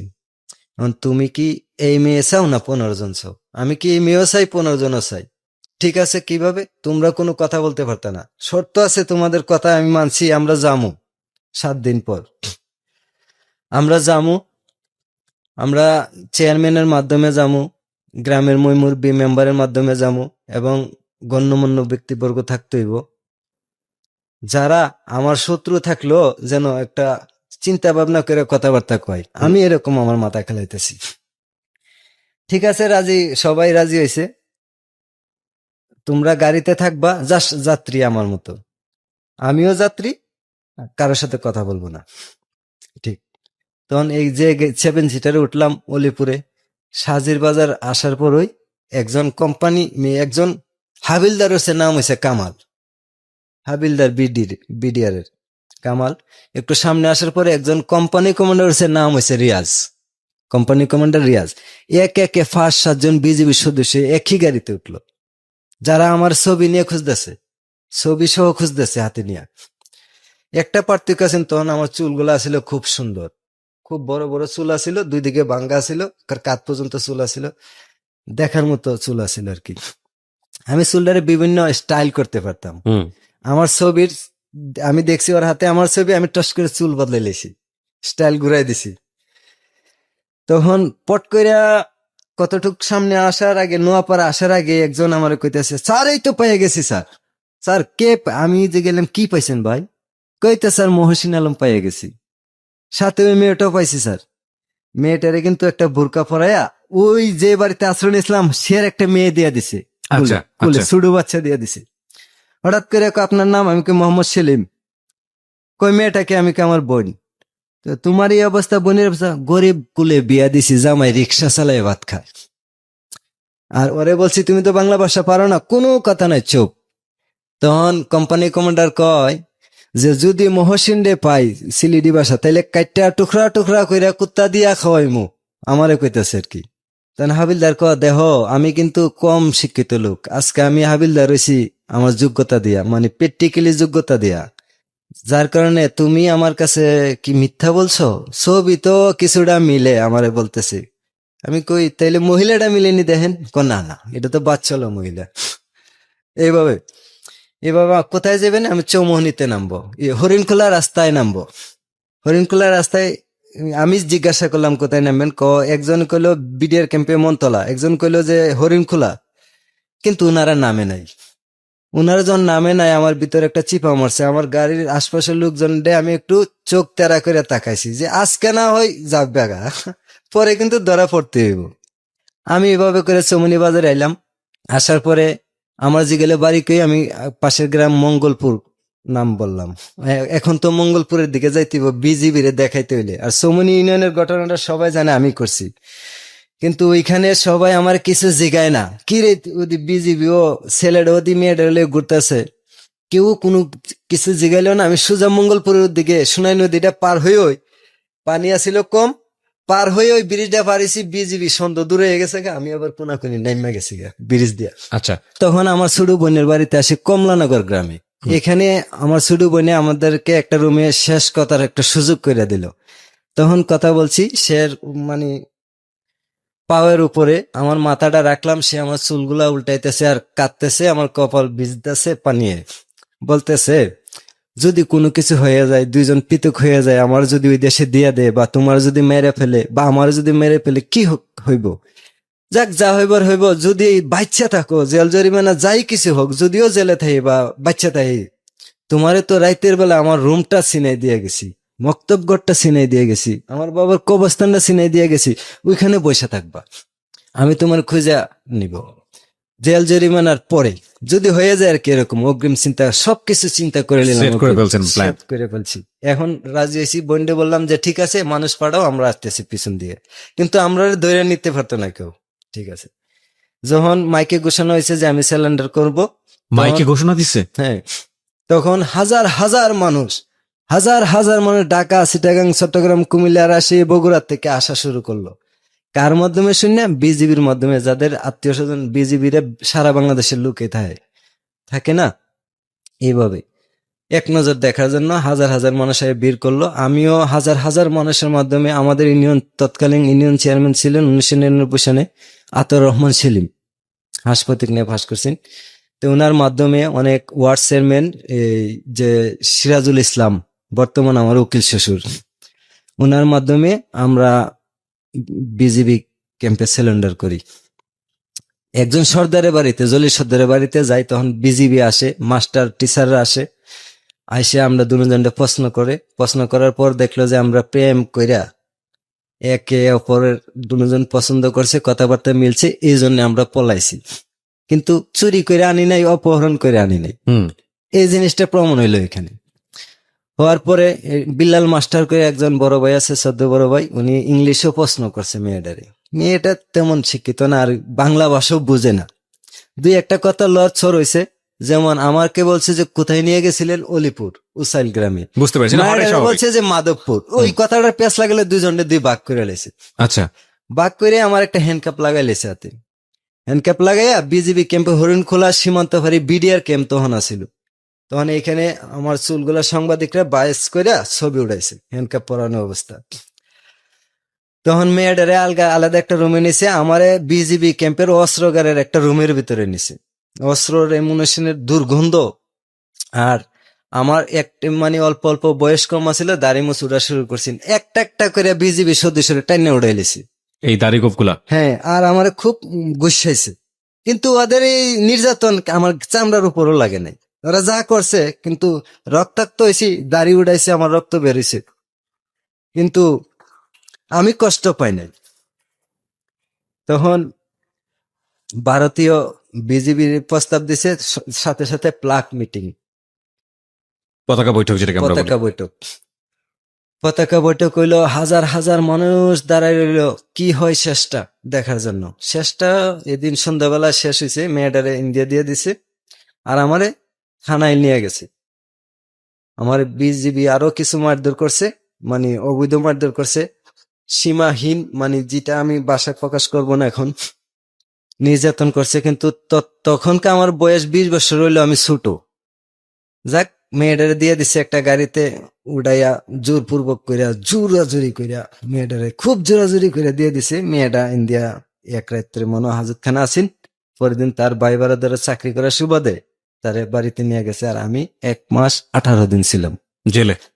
আমাকে থানায় চালান করে দিছে প্রথম। থানায় নেওয়ার পরে যে রুমটার ভিতরে রাখছে, মানবতা একটা জিনিস বাংলাদেশে তখন আমি দেখছি নাই। যেমন জেলিরা তো মানুষ, মানুষ জেলে যায় না, না পশু জেলে থাকে, মানুষ জেলে থাকে। মানুষ যে এখানে যে লকাবে আমার রাখছে, বাথরুমটা খুব নোংরা ছিল, বাথরুমের মল উপর দিয়ে বাসাই, তো এখানে আমি দাঁড়াই থাকতে হয়েছে। কিভাবে দাঁড়াইছি জানেন? আমি ওইটা রডে ধরে পাও দুইটা দেওয়ালের মাঝে বাজায় রাখছিলাম। সবচেয়ে বড় শাস্তি হচ্ছে রডে ধরে পাও, নিচে তো ময়লা দুর্গন্ধ, আবার এখানে আইনে বাদ দেয়, খাইতাম খাবার দেয়, বাজে খাবার দেয়, পচা খাবার দেয়, আমি খাই না। এই আমি লকআপে শোনার পরে আমার আব্বা আর বাড়ি ছাড়া, আমার এক বোন গেল আমারে দেখতো, আমি জানি না, পট করে আমার লকআপ থেকে বাইর করে আনছে, আইনা মানে অনেক ধরনের খারাপ খারাপ গালি গালাজ কইরা সিরা আমার পিঠে দইরা একটা স্টিলের স্কেল দিয়ে 10টা বাড়ি দিছে। কে? ওই থানার একজন দারোগা, হুম। নামটা আমার স্মরণ নাই, অনেক আগের ঘটনা। বাড়ি দেওয়ার পরে আমি বললাম, স্যার আমার কেন মারছেন, মারতেছেন কেন? খুব অকট্য ভাষায় গালি গালাজ কইরা মাইয়া মাগিবাজি করস, এই করস সেই করস, মানে পাচার করস, অনেক ধরনের কথাবার্তা কয়ে সেরা মারতেছে। তে আমি কই, স্যার কেন মারতেছে? বুঝিস না, ওই তোর বইন আসছে, গিয়া বল 10,000 টাকা দিতে, আর নয়তো মায়ের বন্ধ হবে না। কই বইন আসছে? আমি এইভাবে তাকাই দিই, ঠিক আমার বোন কাঁদতেছে, বুরকা লাগাই দাঁড়ান। আমি মনে মনে বোনকে কইলাম, বোন তুমি তো আমার মাটি খাওয়াইতেছো, তুমি কেন আসলা এখানে? তারপরও মারলো। আমি কই, স্যার আমি অন্যায় করছি, আমারে মারেন, কিন্তু আমি আমারে মানে খারাপ বাসা মা বাপ নিয়ে গালি দিবেন, আমি আপনার গায়ে হাত তুলবো। যখন আরেকটা বাড়ি দিছে, তখন আমি স্কেলটা ধরে একটা চাপ দিছি, উনি থতিটা একটু টেবিলে লাগছে আর কি। লাগার পরে উনি মনে হয় একটা জামি জমি দিয়ে রক্ত বেরোছে। আমি কি, স্যার আমার মাইরা ফেলেন, আপত্তি নাই, কিন্তু আমার মা বাপ তিল্লা গালি দিবেন না, অকট্য ভাষা গালি দিবেন না। আমি জেলে আসছি, আমি আপনার, আপনি যে পরিবার তার চেয়ে ভালো পরিবারের লোক হইতে পারি, আর আপনি তো আমার এই জন্য মারতেছেন না, টাকার জন্য মারতেছেন। আমার অন্যায় দেখাই দেখাই মারেন, সব মাথা পাইতে নিব, কিন্তু এটা আমি সহ্য করব না। তো কেন? আমি কই, কেন না, কারণ কারণ এই দেশটা 30 লক্ষ মানুষের রক্ত দিয়ে স্বাধীন করছে। এ দেশে মানুষের বাক স্বাধীনতা, মানুষের স্বাধীনতা দিছে, এই স্বাধীনতার জন্যই যুদ্ধ হয়েছে। কিন্তু আজকে আপনারা কাইরে নিতেছেন, নের পক্ষে থাকেন, একদিন আপনি মাটি তুলে যাবেন, আমিও যাব। আজকে আমার নির্যাতন করতেছেন, আর আপনার বাড়িতে ভাই বোন আত্মীয় স্বজন হইতে পারে আরেকজনের হাতে। তারপরে আরেকজন আয়া 4-5টা চোর দিছে গালে, দাঁতি লেগে গেছিলাম গাড়ি টানার। যাক, তাড়াতাড়ি চালান করে দেন। রাইতে একজন উকিলে খুব চুট দিয়ে গেছে, পরে চালান করে দিল আমার জেলে, আমি জেল খাটতেছি। ওইখানে দেখলাম জেলের মাঝে কেউ চুরির প্রস্তাব দেয়, কেউ ডাকাতির প্রস্তাব দেয়, কেউ মানে খালি বাজে। এখানে তো ভালো মানুষ তাই না, জেলখানা। ওই দিন ছিলাম ডাকাত, ছিনতাইকারী, জুয়াখুরি, মদখুর, সব দেখলাম জেলখানা। তখন আমি আমার যে বাবক, আমি কই মা বাপ যখন জামিনে নিত না, যা আমার জীবন এখানে শেষ। যে বাবক আমার জামিন হয়েছে, আমার আবার ওইভাবে আমি বাড়িতে গেছি। জামিন হওয়ার পরে বাড়িতে গিয়ে আমারে খুব চোখে চোখে রাখতো, তালা মারে রাখতো, রাইতে আমার ঘুম পাড়াইয়া জালনা দরজার বাহির দিয়ে তালা মারতো। আমার তো ভালো লাগতো না, আমার খাবার দিত, কিছু ভালো লাগতো না, আমার মন খালি ইন্ডিয়া পড়ে থাকতো ওই মেয়েটার কাছে। আমি জানি আজকে যাবি নাইছি, মেয়েটা জানি কি হয়েছে, যোগাযোগ তো নাই। আম্মা আম্মা আম্মাকে বললাম যে, আম্মা যতই আমার তালা দেন, মনটারে তো তালা দিতে পারবেন না, ঠিক আছে দেন। আমি তালা দিয়ে রাখতো আপনাকে? তালা দিয়ে? আমি একটা রড ভেঙে লাইছি, জানলার একটা রড ভেঙে লাইছি। এমন একটা কৌশল করছি মা বাপ যেন না বুঝে। আমি উপরে উঠাইতাম, রডটা উপরে উঠতো, আমি বেরিয়ে যাইতাম, রডটা ফেলাই দিতাম, রডটা জায়গায় থাকতো। এভাবে গিয়া রাস্তায় ওই যেখানে ঘটনা যতটুকু, আমার একটা বিএসএফ বিডিআর এর বই দেখলে তো মেয়েরা ফেলাই দিবে, এত বড় একটা কাহিনী ঘটনা। এরপরে বাধা বিজ্ঞপ্তি না, কোনো কিছু মানতাম না, আমি আমার জায়গা অপেক্ষা করতাম তার জন্য, যে যে লোকেশন তারে চিনাইছি, ওই কবরের জায়গাটা, মক্তব, আমি শান্তি পাইতাম। পাইতে পাইতে সিডি লেখা দিছি একদিন, ওই কবিতা বান্ধবীর সাথে দেখা, ভারতে খবর পেলাম। আমি কোনো কিছু বই করছি না, আমার দেখলে গুলির অর্ডার। আমি গেছি কেন্দ্রের, আমার সাথে একটা লোক আছেন, কবিতা ওই লোকটারে ডাক দিছে, এদিকে আসো। ওই লোকটা আমার কাছ থেকে কবিতা ভাবছে যে মহিলাটা আমারে ডাকে, কোনো যাই, হে আমার ওই মহিলাটার কাছে গেছে, হে আমার কাছে আয় পড়ছে, কই তুই এখানে বইয়া থাক। আমার কাছে আইসা কইতাছে, কয় শান্তনারে তো খুব মারছে। কে মারছে? কয় শান্তনারে মারছে, শান্তনার মারও মারছে। কে মারছে? তার ভাই হরকুমার, হরকুমার দেববর্মা, চাচাতো ভাই।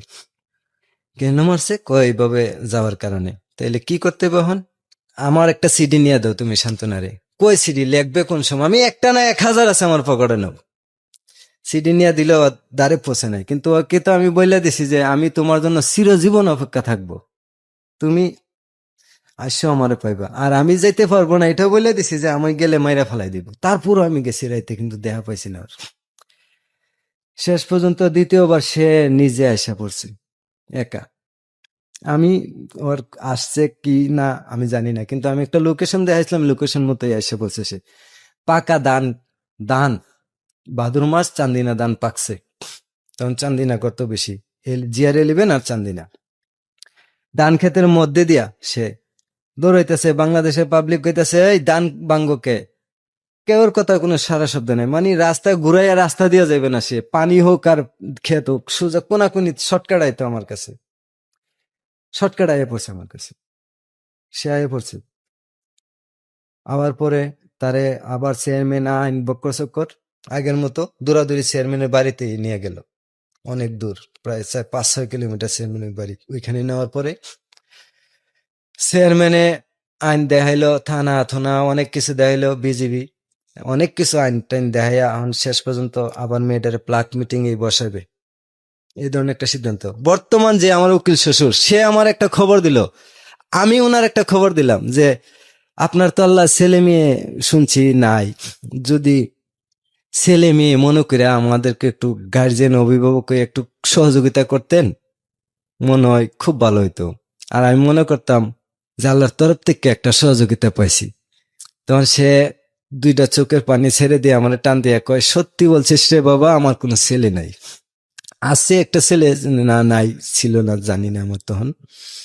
তখন লোকটা বয়স্ক, মেম্বারদের ভিতরে সবচেয়ে বেশি ভোট পাইছে, ওয়ার্ড চেয়ারম্যান না কি বলে।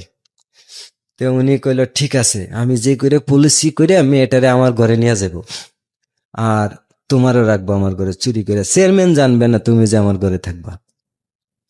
তখন ওনার সাথে একটা কথা হয়ে গেল, আমার আজকে রাতে থাকবো, কালকে প্লাক মিটিং। তখন উনি ওনার কথা মতো আলোক দান নাকি ধান নতুন বেরোইছে, অনেক লম্বা লম্বা, আমারে দৌড়ায় বিজিবি, আমি ধানের ভিতরে লুকাইয়ে গেছি, লুকাইয়ে রাত্রে আইছি। আমার পরে দেখার পরে সে এই সান্ত্বনা আমার গলার ধরে অনেক কাঁদছে, শরীরটা দেখাইছে বাইরা যে মারছে ওরে, পিটাইছে যে। তখন ওরে আমি একটা বুঝ দিছি যে এগুলা খালি শুরু, আরো অনেক কিছু হইতে পারে।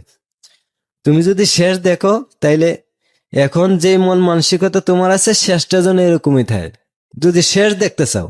আর না দেখলে রে বোন, তুমি তোমার দেশে থাকো আর আমি এই দেশে পাগলের মতো ঘুরাই। আমিও তো পাগল। আচ্ছা ঠিক আছে, রাত্রে আমরা এক জায়গায় থাকলাম দুজনে, সারা রাত্রটা গল্পে গল্পে রাত্র হয়ে গেল। সকালবেলা আমি আমার ফুটে গেছি, আমার বিজেপি দৌড়ায়, পুলিশ দৌড়ায়, আমি ফুটে আমি আগে আমার সে যে রাস্তা যাইবো, আমি এই রাস্তা রাস্তা জায়গা জায়গায় মানুষ দাঁড়া করে রাখছি, খালি দ্বিতীয় সে ভালো আছে কিনা। প্লাক মিটিং পরের দিন হয়েছে, পরের দিন প্লাক মিটিং এর ভিতরে মানুষ হইব নিচে 30,000 মানুষ, ওই সীমান্ত এলাকা 30,000 মানুষ দেখতেছে। যখন প্লাক মিটিং এর মাধ্যমে বাংলাদেশ সরকারের পক্ষ থেকে যারা নেতৃত্ব দিছে ওরা বলতেছে যে বাংলাদেশে এমনি তখন 14 কোটি মানুষ, যে আমরা আর একটা মানুষও বাংলাদেশে বাড়াইতে চাই না, কারণ বাংলাদেশের নাগরিকদের এমনি বাত নাই, না খাই আমারে, আর একটা মানুষ কেন বাংলাদেশে আমরা আনবো। এই ধরনের একটা আইন দিয়ে বোঝাইতে বোঝাইতে শেষ পর্যন্ত এটাই রাইছে, ঠিকই একজন নাগরিক বাড়াইবে না বাংলাদেশে। কোম্পানি কমান্ড হাবিলদার আমার প্রস্তাব দিল, আমার মেয়েকে তোমার কাছে বিয়ে দেব, বিয়ে করে এসছে অনেক সুন্দর।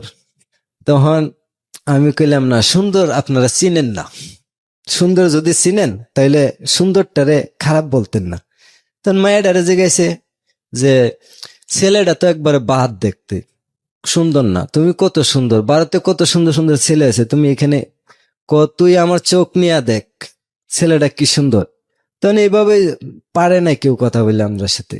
যাক, শেষ পর্যন্ত একটু উত্তেজিত হয়েই দুই দেশে একটা সমাধানের পথে গেছে যে মেয়েটারে দিয়ে দিব। বুলেট প্রুফ এরকম শক্তিশালী গাড়ি, কালো কমান্ডো বাহিনী, আসাম রাইফেল, টিএসআর বাহিনী, বিএসএফ সবটি বাহিনী ঝুঁক হয়ে আসছে। চতুর্দিকে র্যাটেলার জারি, সীমান্ত উত্তেজনা, মুখোমুখি অবস্থান দুই দেশ। এর ভিতরে যখন মেয়েটারে প্লাক মিটিং এর মাধ্যমে দিয়ে দেয়, মেয়েটা যায় না, হেরসাইয়া মেয়েটারে নিচে নেওয়ার পরে একটা গাড়িতে উড়াইছিল, এটাও বুলেট প্রুফ, গুলি ঢুকে না, খালি ফাঁকা ফাঁকা কিছু গ্লাস আছে, এগুলো দিয়ে দেয়। পিছনে ডালাটা লাগাইছিল না দরজাটা।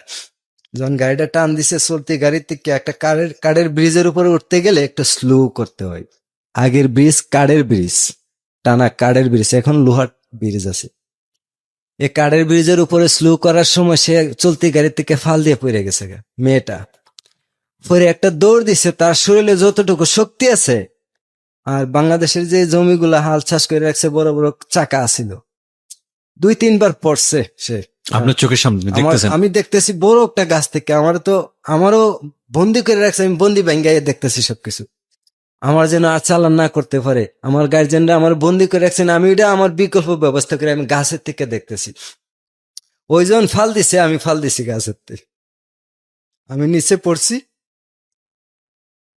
নিচে পড়ে উঠটা দিয়ে সে মাটিতে শুয়ে রয়েছে, অনেক উপর থেকে আমি পড়ছি, সে পড়ে রয়েছে। আর বাংলাদেশের মানুষ হাতে তালি দিছিল এইভাবে, হাতে তালি দেওয়ার কারণে ভারতীয় সব সৈন্যরা মাথাটা নিচু করে দিয়ে রাইফেলটা এইভাবে ধরে রাখছিল।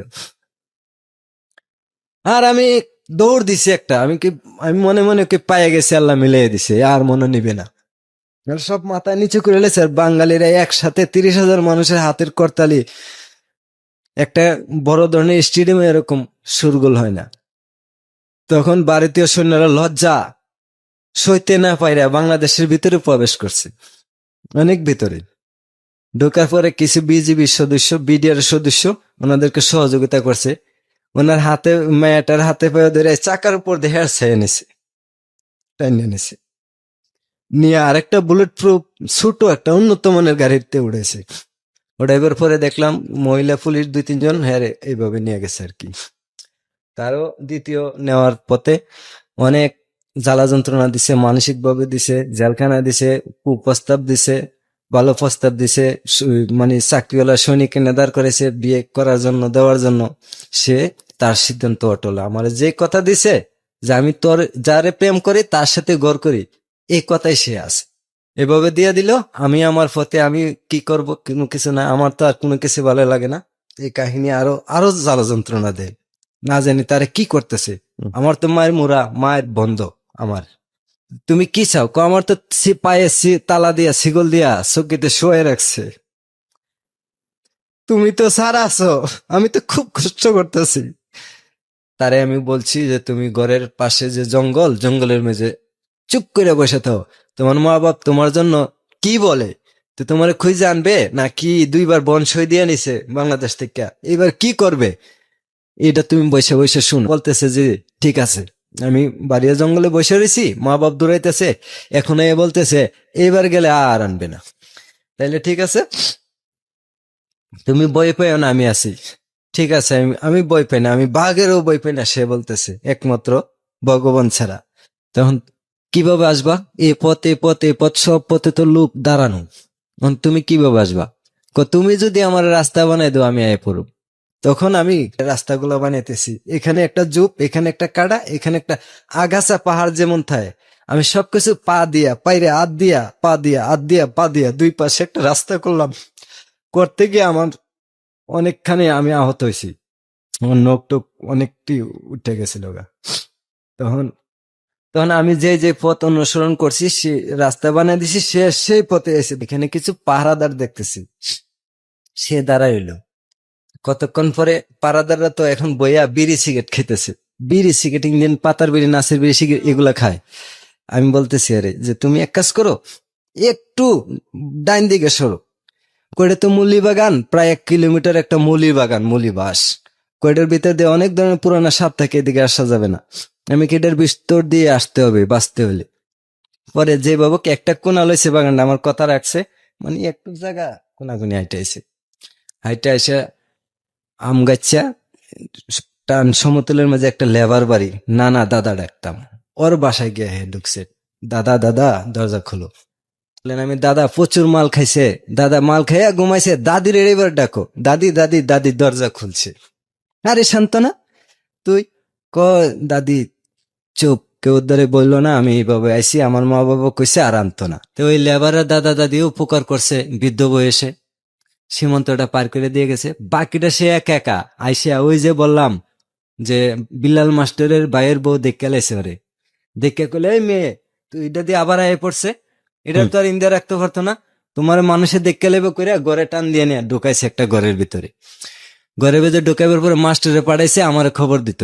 যখন মাস্টার গিয়ে আমার দরজা টাক টাক টাক টাক শুরু করলো, তখন আমি বলতেছি যে কে, কইতে মাস্টার, যে তুই আসস কে, আমার জিজ্ঞাসে যে আমি তো হাসি, আমি একটু সেমটা আমি বলি যে আমি তো জানি, এই জন্য আমি হাসি। কি জানিস তুই, আপনি যে কারণে আসছেন সবটা আমি জানি। মানে আপনার কনফিডেন্ট ছিল এটা যে জি। সে আবার আসবে, কেউ না কেউ জি, সে জি। নিয়ে আসবে। জি। আচ্ছা, তখন মাস্টারে কয়, হ্যাঁ তুই কেমনে জানিস? তাহলে তুই আসলে আমি জি না, আমার কেসের তারিখ এখন কোনো কথা নাই, মেয়ের সাথে আমার দেখা নাই, আগে তারিখের হাজিরা দিব, আইনের শ্রদ্ধা জানাবো, তারপর আয়া বোর মুখ দেখবো। আমি আইনে হাজিরা দিলাম, হাজিরা দিয়ে আয়া দিয়ে আমার 20 শতক জমির দান, চান্দিনা দান 13 দিন কাটিয়া ফালাই রাখছে, দানের বিছাইয়ে পড়ছে দানের ভিতরে। আমার আব্বা সবাই অসহায় নিরুপায় হয়ে, কেউ মানে কিছু ধরে না, মাথার নষ্ট। তখন আমি নিজে বাধ্য হইয়া জীবনের ফার্স্ট বাড়ি লাগাইলাম আর কি দানে, মাত্র 15-20 মিনিটে 20 শতক জমির দান আমি বেরিয়ে ফেলাই দিছি। তখন দান বাইরে শেষ হিসেবে পরে গিয়া আমার বউর মুখ আমারে দেখাইলো, আমি দেখলাম কাজটাও শেষ করে দেখছি। বউ তো তখন হয় নাই। জি না। তারপর তখন আমার আব্বা নিজে আমার ঘরের মাঝে হুজুর টুজুর আইনা, হুজুর আর কাছে আপনারা শুনেন, আমার যদি ভুল হয় আপনারা ধরেন। আমার আব্বা নিজে হুজুর সাহেব সাক্ষী রাখিয়া ইসলামিক শরিয়া ভাবে আমাদের বিয়া শাদী পড়াইছেন। আপনার বাবা পড়িয়েছেন আপনাদের? জি জি। প্রথমে আমরা তো চাঁদ রেখে একবার পড়ছি না, সেটা তো অন্য জিনিস, আপনার ইমোশনাল হয়ে তারপর পড়ছে। মানে ধর্মীয় ভাবে আমার আর বাবা উনি পড়াইছে। উনি মুসলিম হলো কবে? মুসলিম হয়েছে তারপরে, আচ্ছা। এই বিয়ার পর ওই হ্যাঁ। আমার বাড়িতে রেখে দিছে যে বারবার হয়রানি, প্লাক মিটিং, দূরাদূরি, মা বাপ শেষ পর্যন্ত আমাদের এই কাহিনী সত্য দেখা আমার মা বাপ আমাদের পক্ষে আয়া পড়ছে। আমার বিপক্ষে যারা আছেন সবাই পক্ষে আয়া পড়ছে। পক্ষে আচ্ছা। হওয়ার পরে মানে সামনে রোজা আছে, তখন কুমিল্লা পাঠাই দিলাম ওনারে। আচ্ছা, কুমিল্লা কোথায়? কুমিল্লা কোতোয়ালি থানার নন্দির বাজার পাঠাইছি। কেন, ওখানে কি ছিল? আত্মীয় আছিল আমাদের, একটা আত্মীয়ই, ওই আত্মীয়র বাড়িতে 2-3 মাস আসছিলাম আমরা। আমি বাড়িতে কাম কাজ কইরা কিছু টাকা পাইছি, ধান কাটছি, রুয়া দিছি, সেই কইরা সেরা ওই তখন ওর কাছে গিয়া 7 দিন 10 দিন থাকতাম। আমরা ধর্মীয় ভাবে বিয়ে করছি, মানে রাষ্ট্রীয় ভাবে বিয়ে করার জন্য ওইখানে অবস্থান করা। তখন কুমিল্লা কোর্টের ভিতরে এফিডেভিটের মাধ্যমে আমরা বিয়ে শাদী, প্রথমে ওর মানে ওকে মুসলমান বানাইছে, তারপর এই দেশের নাগরিক বানাইছে, তারপর আমরা বিয়ে শাদী করেছি। সর্বমোট 3 মাস সময় লাগছে এগুলো করতে, প্রসিডিউর এগুলো মেইনটেইন করতে। এর ভিতরে আইসা 30টা রোজা রাখছে, সে একটা রোজা ভাঙে নাই। এই এখন নাম কি ওনার? এখন হয়েছে শারমিন আক্তার। শারমিন আক্তার। নামটা কে দিয়েছিল? আমার আব্বা। আপনার বাবা বিয়ে করেছে, আপনি কত ভাগ্যবান। এবং সে 30টা রোজা করেছে, প্রথম রোজা। জি। এবং সে যে লেবাস মেইনটেইন করে, মাশাআল্লাহ। আপনার মেয়ে যারা, তারাও আমি দেখলাম যথেষ্ট পর্দানশীল। এভাবেই আপনার একটা ছোট্ট মেয়েও আছে। শ্বশুর পক্ষের লোকজন তারা কি মেনে নিয়েছে? হ্যাঁ, ওনারও মেনে নিছে। আমরা বাংলাদেশের আমার আত্মীয় স্বজনও মেনে নিছে। আমরা শ্বশুর বাড়ি গিয়ে 3 মাসও বেড়াইছি, এখন আর কোনো সমস্যা হয় না? জি না। তবে 2011 সালে একবার গেছিলাম, আর যাইতে পারিনি, তার কাটা একবারে কাটা হয়ে দাঁড়াইছে। এখন আর যেতে পারেন না? জি না। আচ্ছা, ওনাকে একটু দেন, শারমিনকে একটু দেন। বাংলাদেশের ছেলে, আপনি বিয়ে করছেন, 18 বছর সংসার করলেন। হ্যাঁ, আপনার যে গল্প আমি শুনলাম, এটা তো আজকে দেশ কাঁপাবে এই গল্প। মানে বাবা মাকে মিস করেন না? এই 18 বছর এতদিন ধরে বাংলাদেশে আছেন। মিস করি তো। যেতে ইচ্ছা করে না? যাওয়ার চেষ্টা করেন?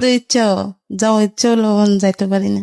আপনি, ও যে গল্পটা বললো আমাদের এখানে, এত দুর্ধর্ষ গল্প, এতটা ভালো কি দেখে বাসছিলেন এই ভদ্রলোকটাকে? মাশাআল্লাহ। আমি তো, এবং উনি কথা খুব কম বলেন, একটু লাজুক প্রকৃতির। এই যে অন্ধকারের মধ্যে আসতেন, পালায় আসতেন, বন জঙ্গলের মধ্যে ভয় করতো না? শুধু হাসলে তো হবে না, আমাদেরকে তো বলতে হবে, নাহলে তো বিশ্বাস করবে না আমার লোকজন। উনি কি বাংলা বলতে পারে এখন? পুরোপুরি বাংলা বলতে পারে? পুরোপুরি পারে। আপনি তো নামাজ রোজাও করেন, আমাদের ধর্ম পালন করেন, মুসলিম ধর্ম পালন জি। করেন, তো এইগুলো মানায় নিতে কঠিন লাগে নাই? যে পুরো আমাদের তো কি বলা যায়, আমাদের আচার আচরণ আপনাদের চেয়ে একটু আলাদা, সংস্কৃতি বললে হয়তো বুঝবেন, আমি এভাবে বলতেছি, তো এগুলো মানায় নিতে কষ্ট হয় নাই? জি না, কষ্ট হয়েছে না। কষ্ট হয় নাই? জি না। বাহ, আমি মানে অবাক হয়ে গেলাম, আর কিছুই বলার নাই। আপনি সেই সকালবেলা রওনা দিয়ে ঢাকাতে আসছেন, উনি কি ঢাকায় ফার্স্ট আসছে? ঢাকা শহর কেমন লাগলো এটা বলেন। জি কষ্ট হয়েছে আসা, বাচ্চা নিয়ে। ঢাকা ভালো নাকি আপনাদের হবিগঞ্জ ভালো? ওনারা অনেক কষ্ট করেছেন, এবং সেই কষ্টের ফসল আপনারা যারা এতক্ষণ শুনলেন আমাদের রেডিও, তারা বুঝতে, উনি খুব সহজ সরল একটা মানুষ, এবং পুরো যারা আদিবাসী আছেন আজকের এই গল্পের পরে, আমি ব্যক্তিগতভাবে তাদের প্রতি সবসময় আমার শ্রদ্ধা ছিল, কিন্তু আজকের পর থেকে আমার ব্যক্তিগত রেসপেক্টটা বেড়ে যাবে এই কারণে যে this people are really simple, honest. হ্যাঁ, ওদের সামনে, ওদের সাথে সিম্পলিসিটি আর অনেস্টি নিয়ে মিশলে ওরা একটা অন্যরকম মানুষ। আর লাভ, ভালোবাসা কি করতে পারে, এটা হচ্ছে এদেরকে দেখে শেখা উচিত। এরা প্রুভেন, এরা হচ্ছে, এদের জন্য দেশ বাধা হয়নি, মানচিত্র বাধা হয়নি, সংস্কৃতি বাধা হয়নি, ধর্ম বাধা হয়নি, এদের জন্য কোনো কিছু বাধা হয়নি, না শিক্ষাও বাধা হয়েছে এদের জন্য। বিয়ে করেছে এবং 18 বছর যাবত সংসার করছে, দুটো মেয়ে আছে আপনার। আমি মিলাতে, এসএসসি পরীক্ষা আমি প্রথমে মেলাতে পারছিলাম না, মানে যে মনে হচ্ছে ভাই বোনের মতো আপনাদের চেহারা দেখার পর, অনেকেই বোধহয় করে এরকম ভুল। হ্যাঁ, এবং 3টা মেয়ে। হ্যাঁ, আরেকটা তো ছোট, সেটার কথা বলছিলাম যে 3টা মেয়ে, আরেকটা ছোট, ওটার বয়স কত, 11 মাস। এই 3টা মেয়ে নিয়ে আপনি, আপনার ছোট ভাই সহ, আপনার স্ত্রী সহ আপনি ঢাকাতে এসেছেন শুধুমাত্র এই আমাদের এই জীবন গল্পে পার্টিসিপেট করার জন্য। শারমিন, আপনি আপনার মার সঙ্গে লাস্ট কতদিন যাবত দেখেন না, মনে আছে? 5 বছরের মতো। 5 বছরের মতো হবে, এবং এখন আর যাওয়ার চেষ্টা করলে যেতে পারেন না? না ওনারাও আসতে চাইলে আসতে পারে না? না, আসতে পারে না। শেষের বেলায় শুধু এতটুকুই আহ্বান জানাবো, আমরা জানি না যে এটা আসলেই সম্ভব কিনা এই ব্যারিয়ারটা ঘুচিয়ে ফেলা। শারমিন, সে যেন তার বাবা মাকে অচিরেই দেখতে পায়, এবং সে যেন তার পিতৃকুলে ফিরতে পারে। আমরা মন খুলে দোয়া করি এই কাপলটির জন্য, এরা আমাদের সামনে উদাহরণ হোক। এবং আমার আজকে একটা পরম পাওয়া যে জীবন গল্পের যে এরিনা, সেটা কোথায় পৌঁছে গেছে। হবিগঞ্জের একটি সীমান্তবর্তী অঞ্চল, সেখান থেকে একজন গেস্ট এসছেন তার জীবন গল্প নিয়ে, এবং সেই জীবন গল্প, আমি মনে করি এটা পুরো দেশ কাঁপানো একটা জীবন গল্প, ভালোবাসার গল্প, অসাধারণ। কিছু বলার আছে যারা আমাদের রেডিও লিসনার, আপনাদের এলাকায় তো অনেকে শুনে, সবার উদ্দেশ্যে কিছু বলার আছে, আপনি যদি কিছু বলেন। হ্যাঁ, মহসিন ভাই বলেন।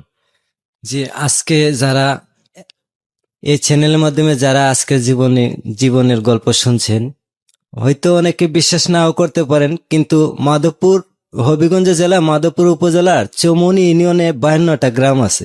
ওই গ্রামের যে কোনো একজন মানুষের জিজ্ঞাসা করতে পারেন, আমার মুখের গল্পটা আরো সুন্দর করে ওরাই বলতে পারবে। সবার জানা এটা 3 মাসের গল্প কাহিনী।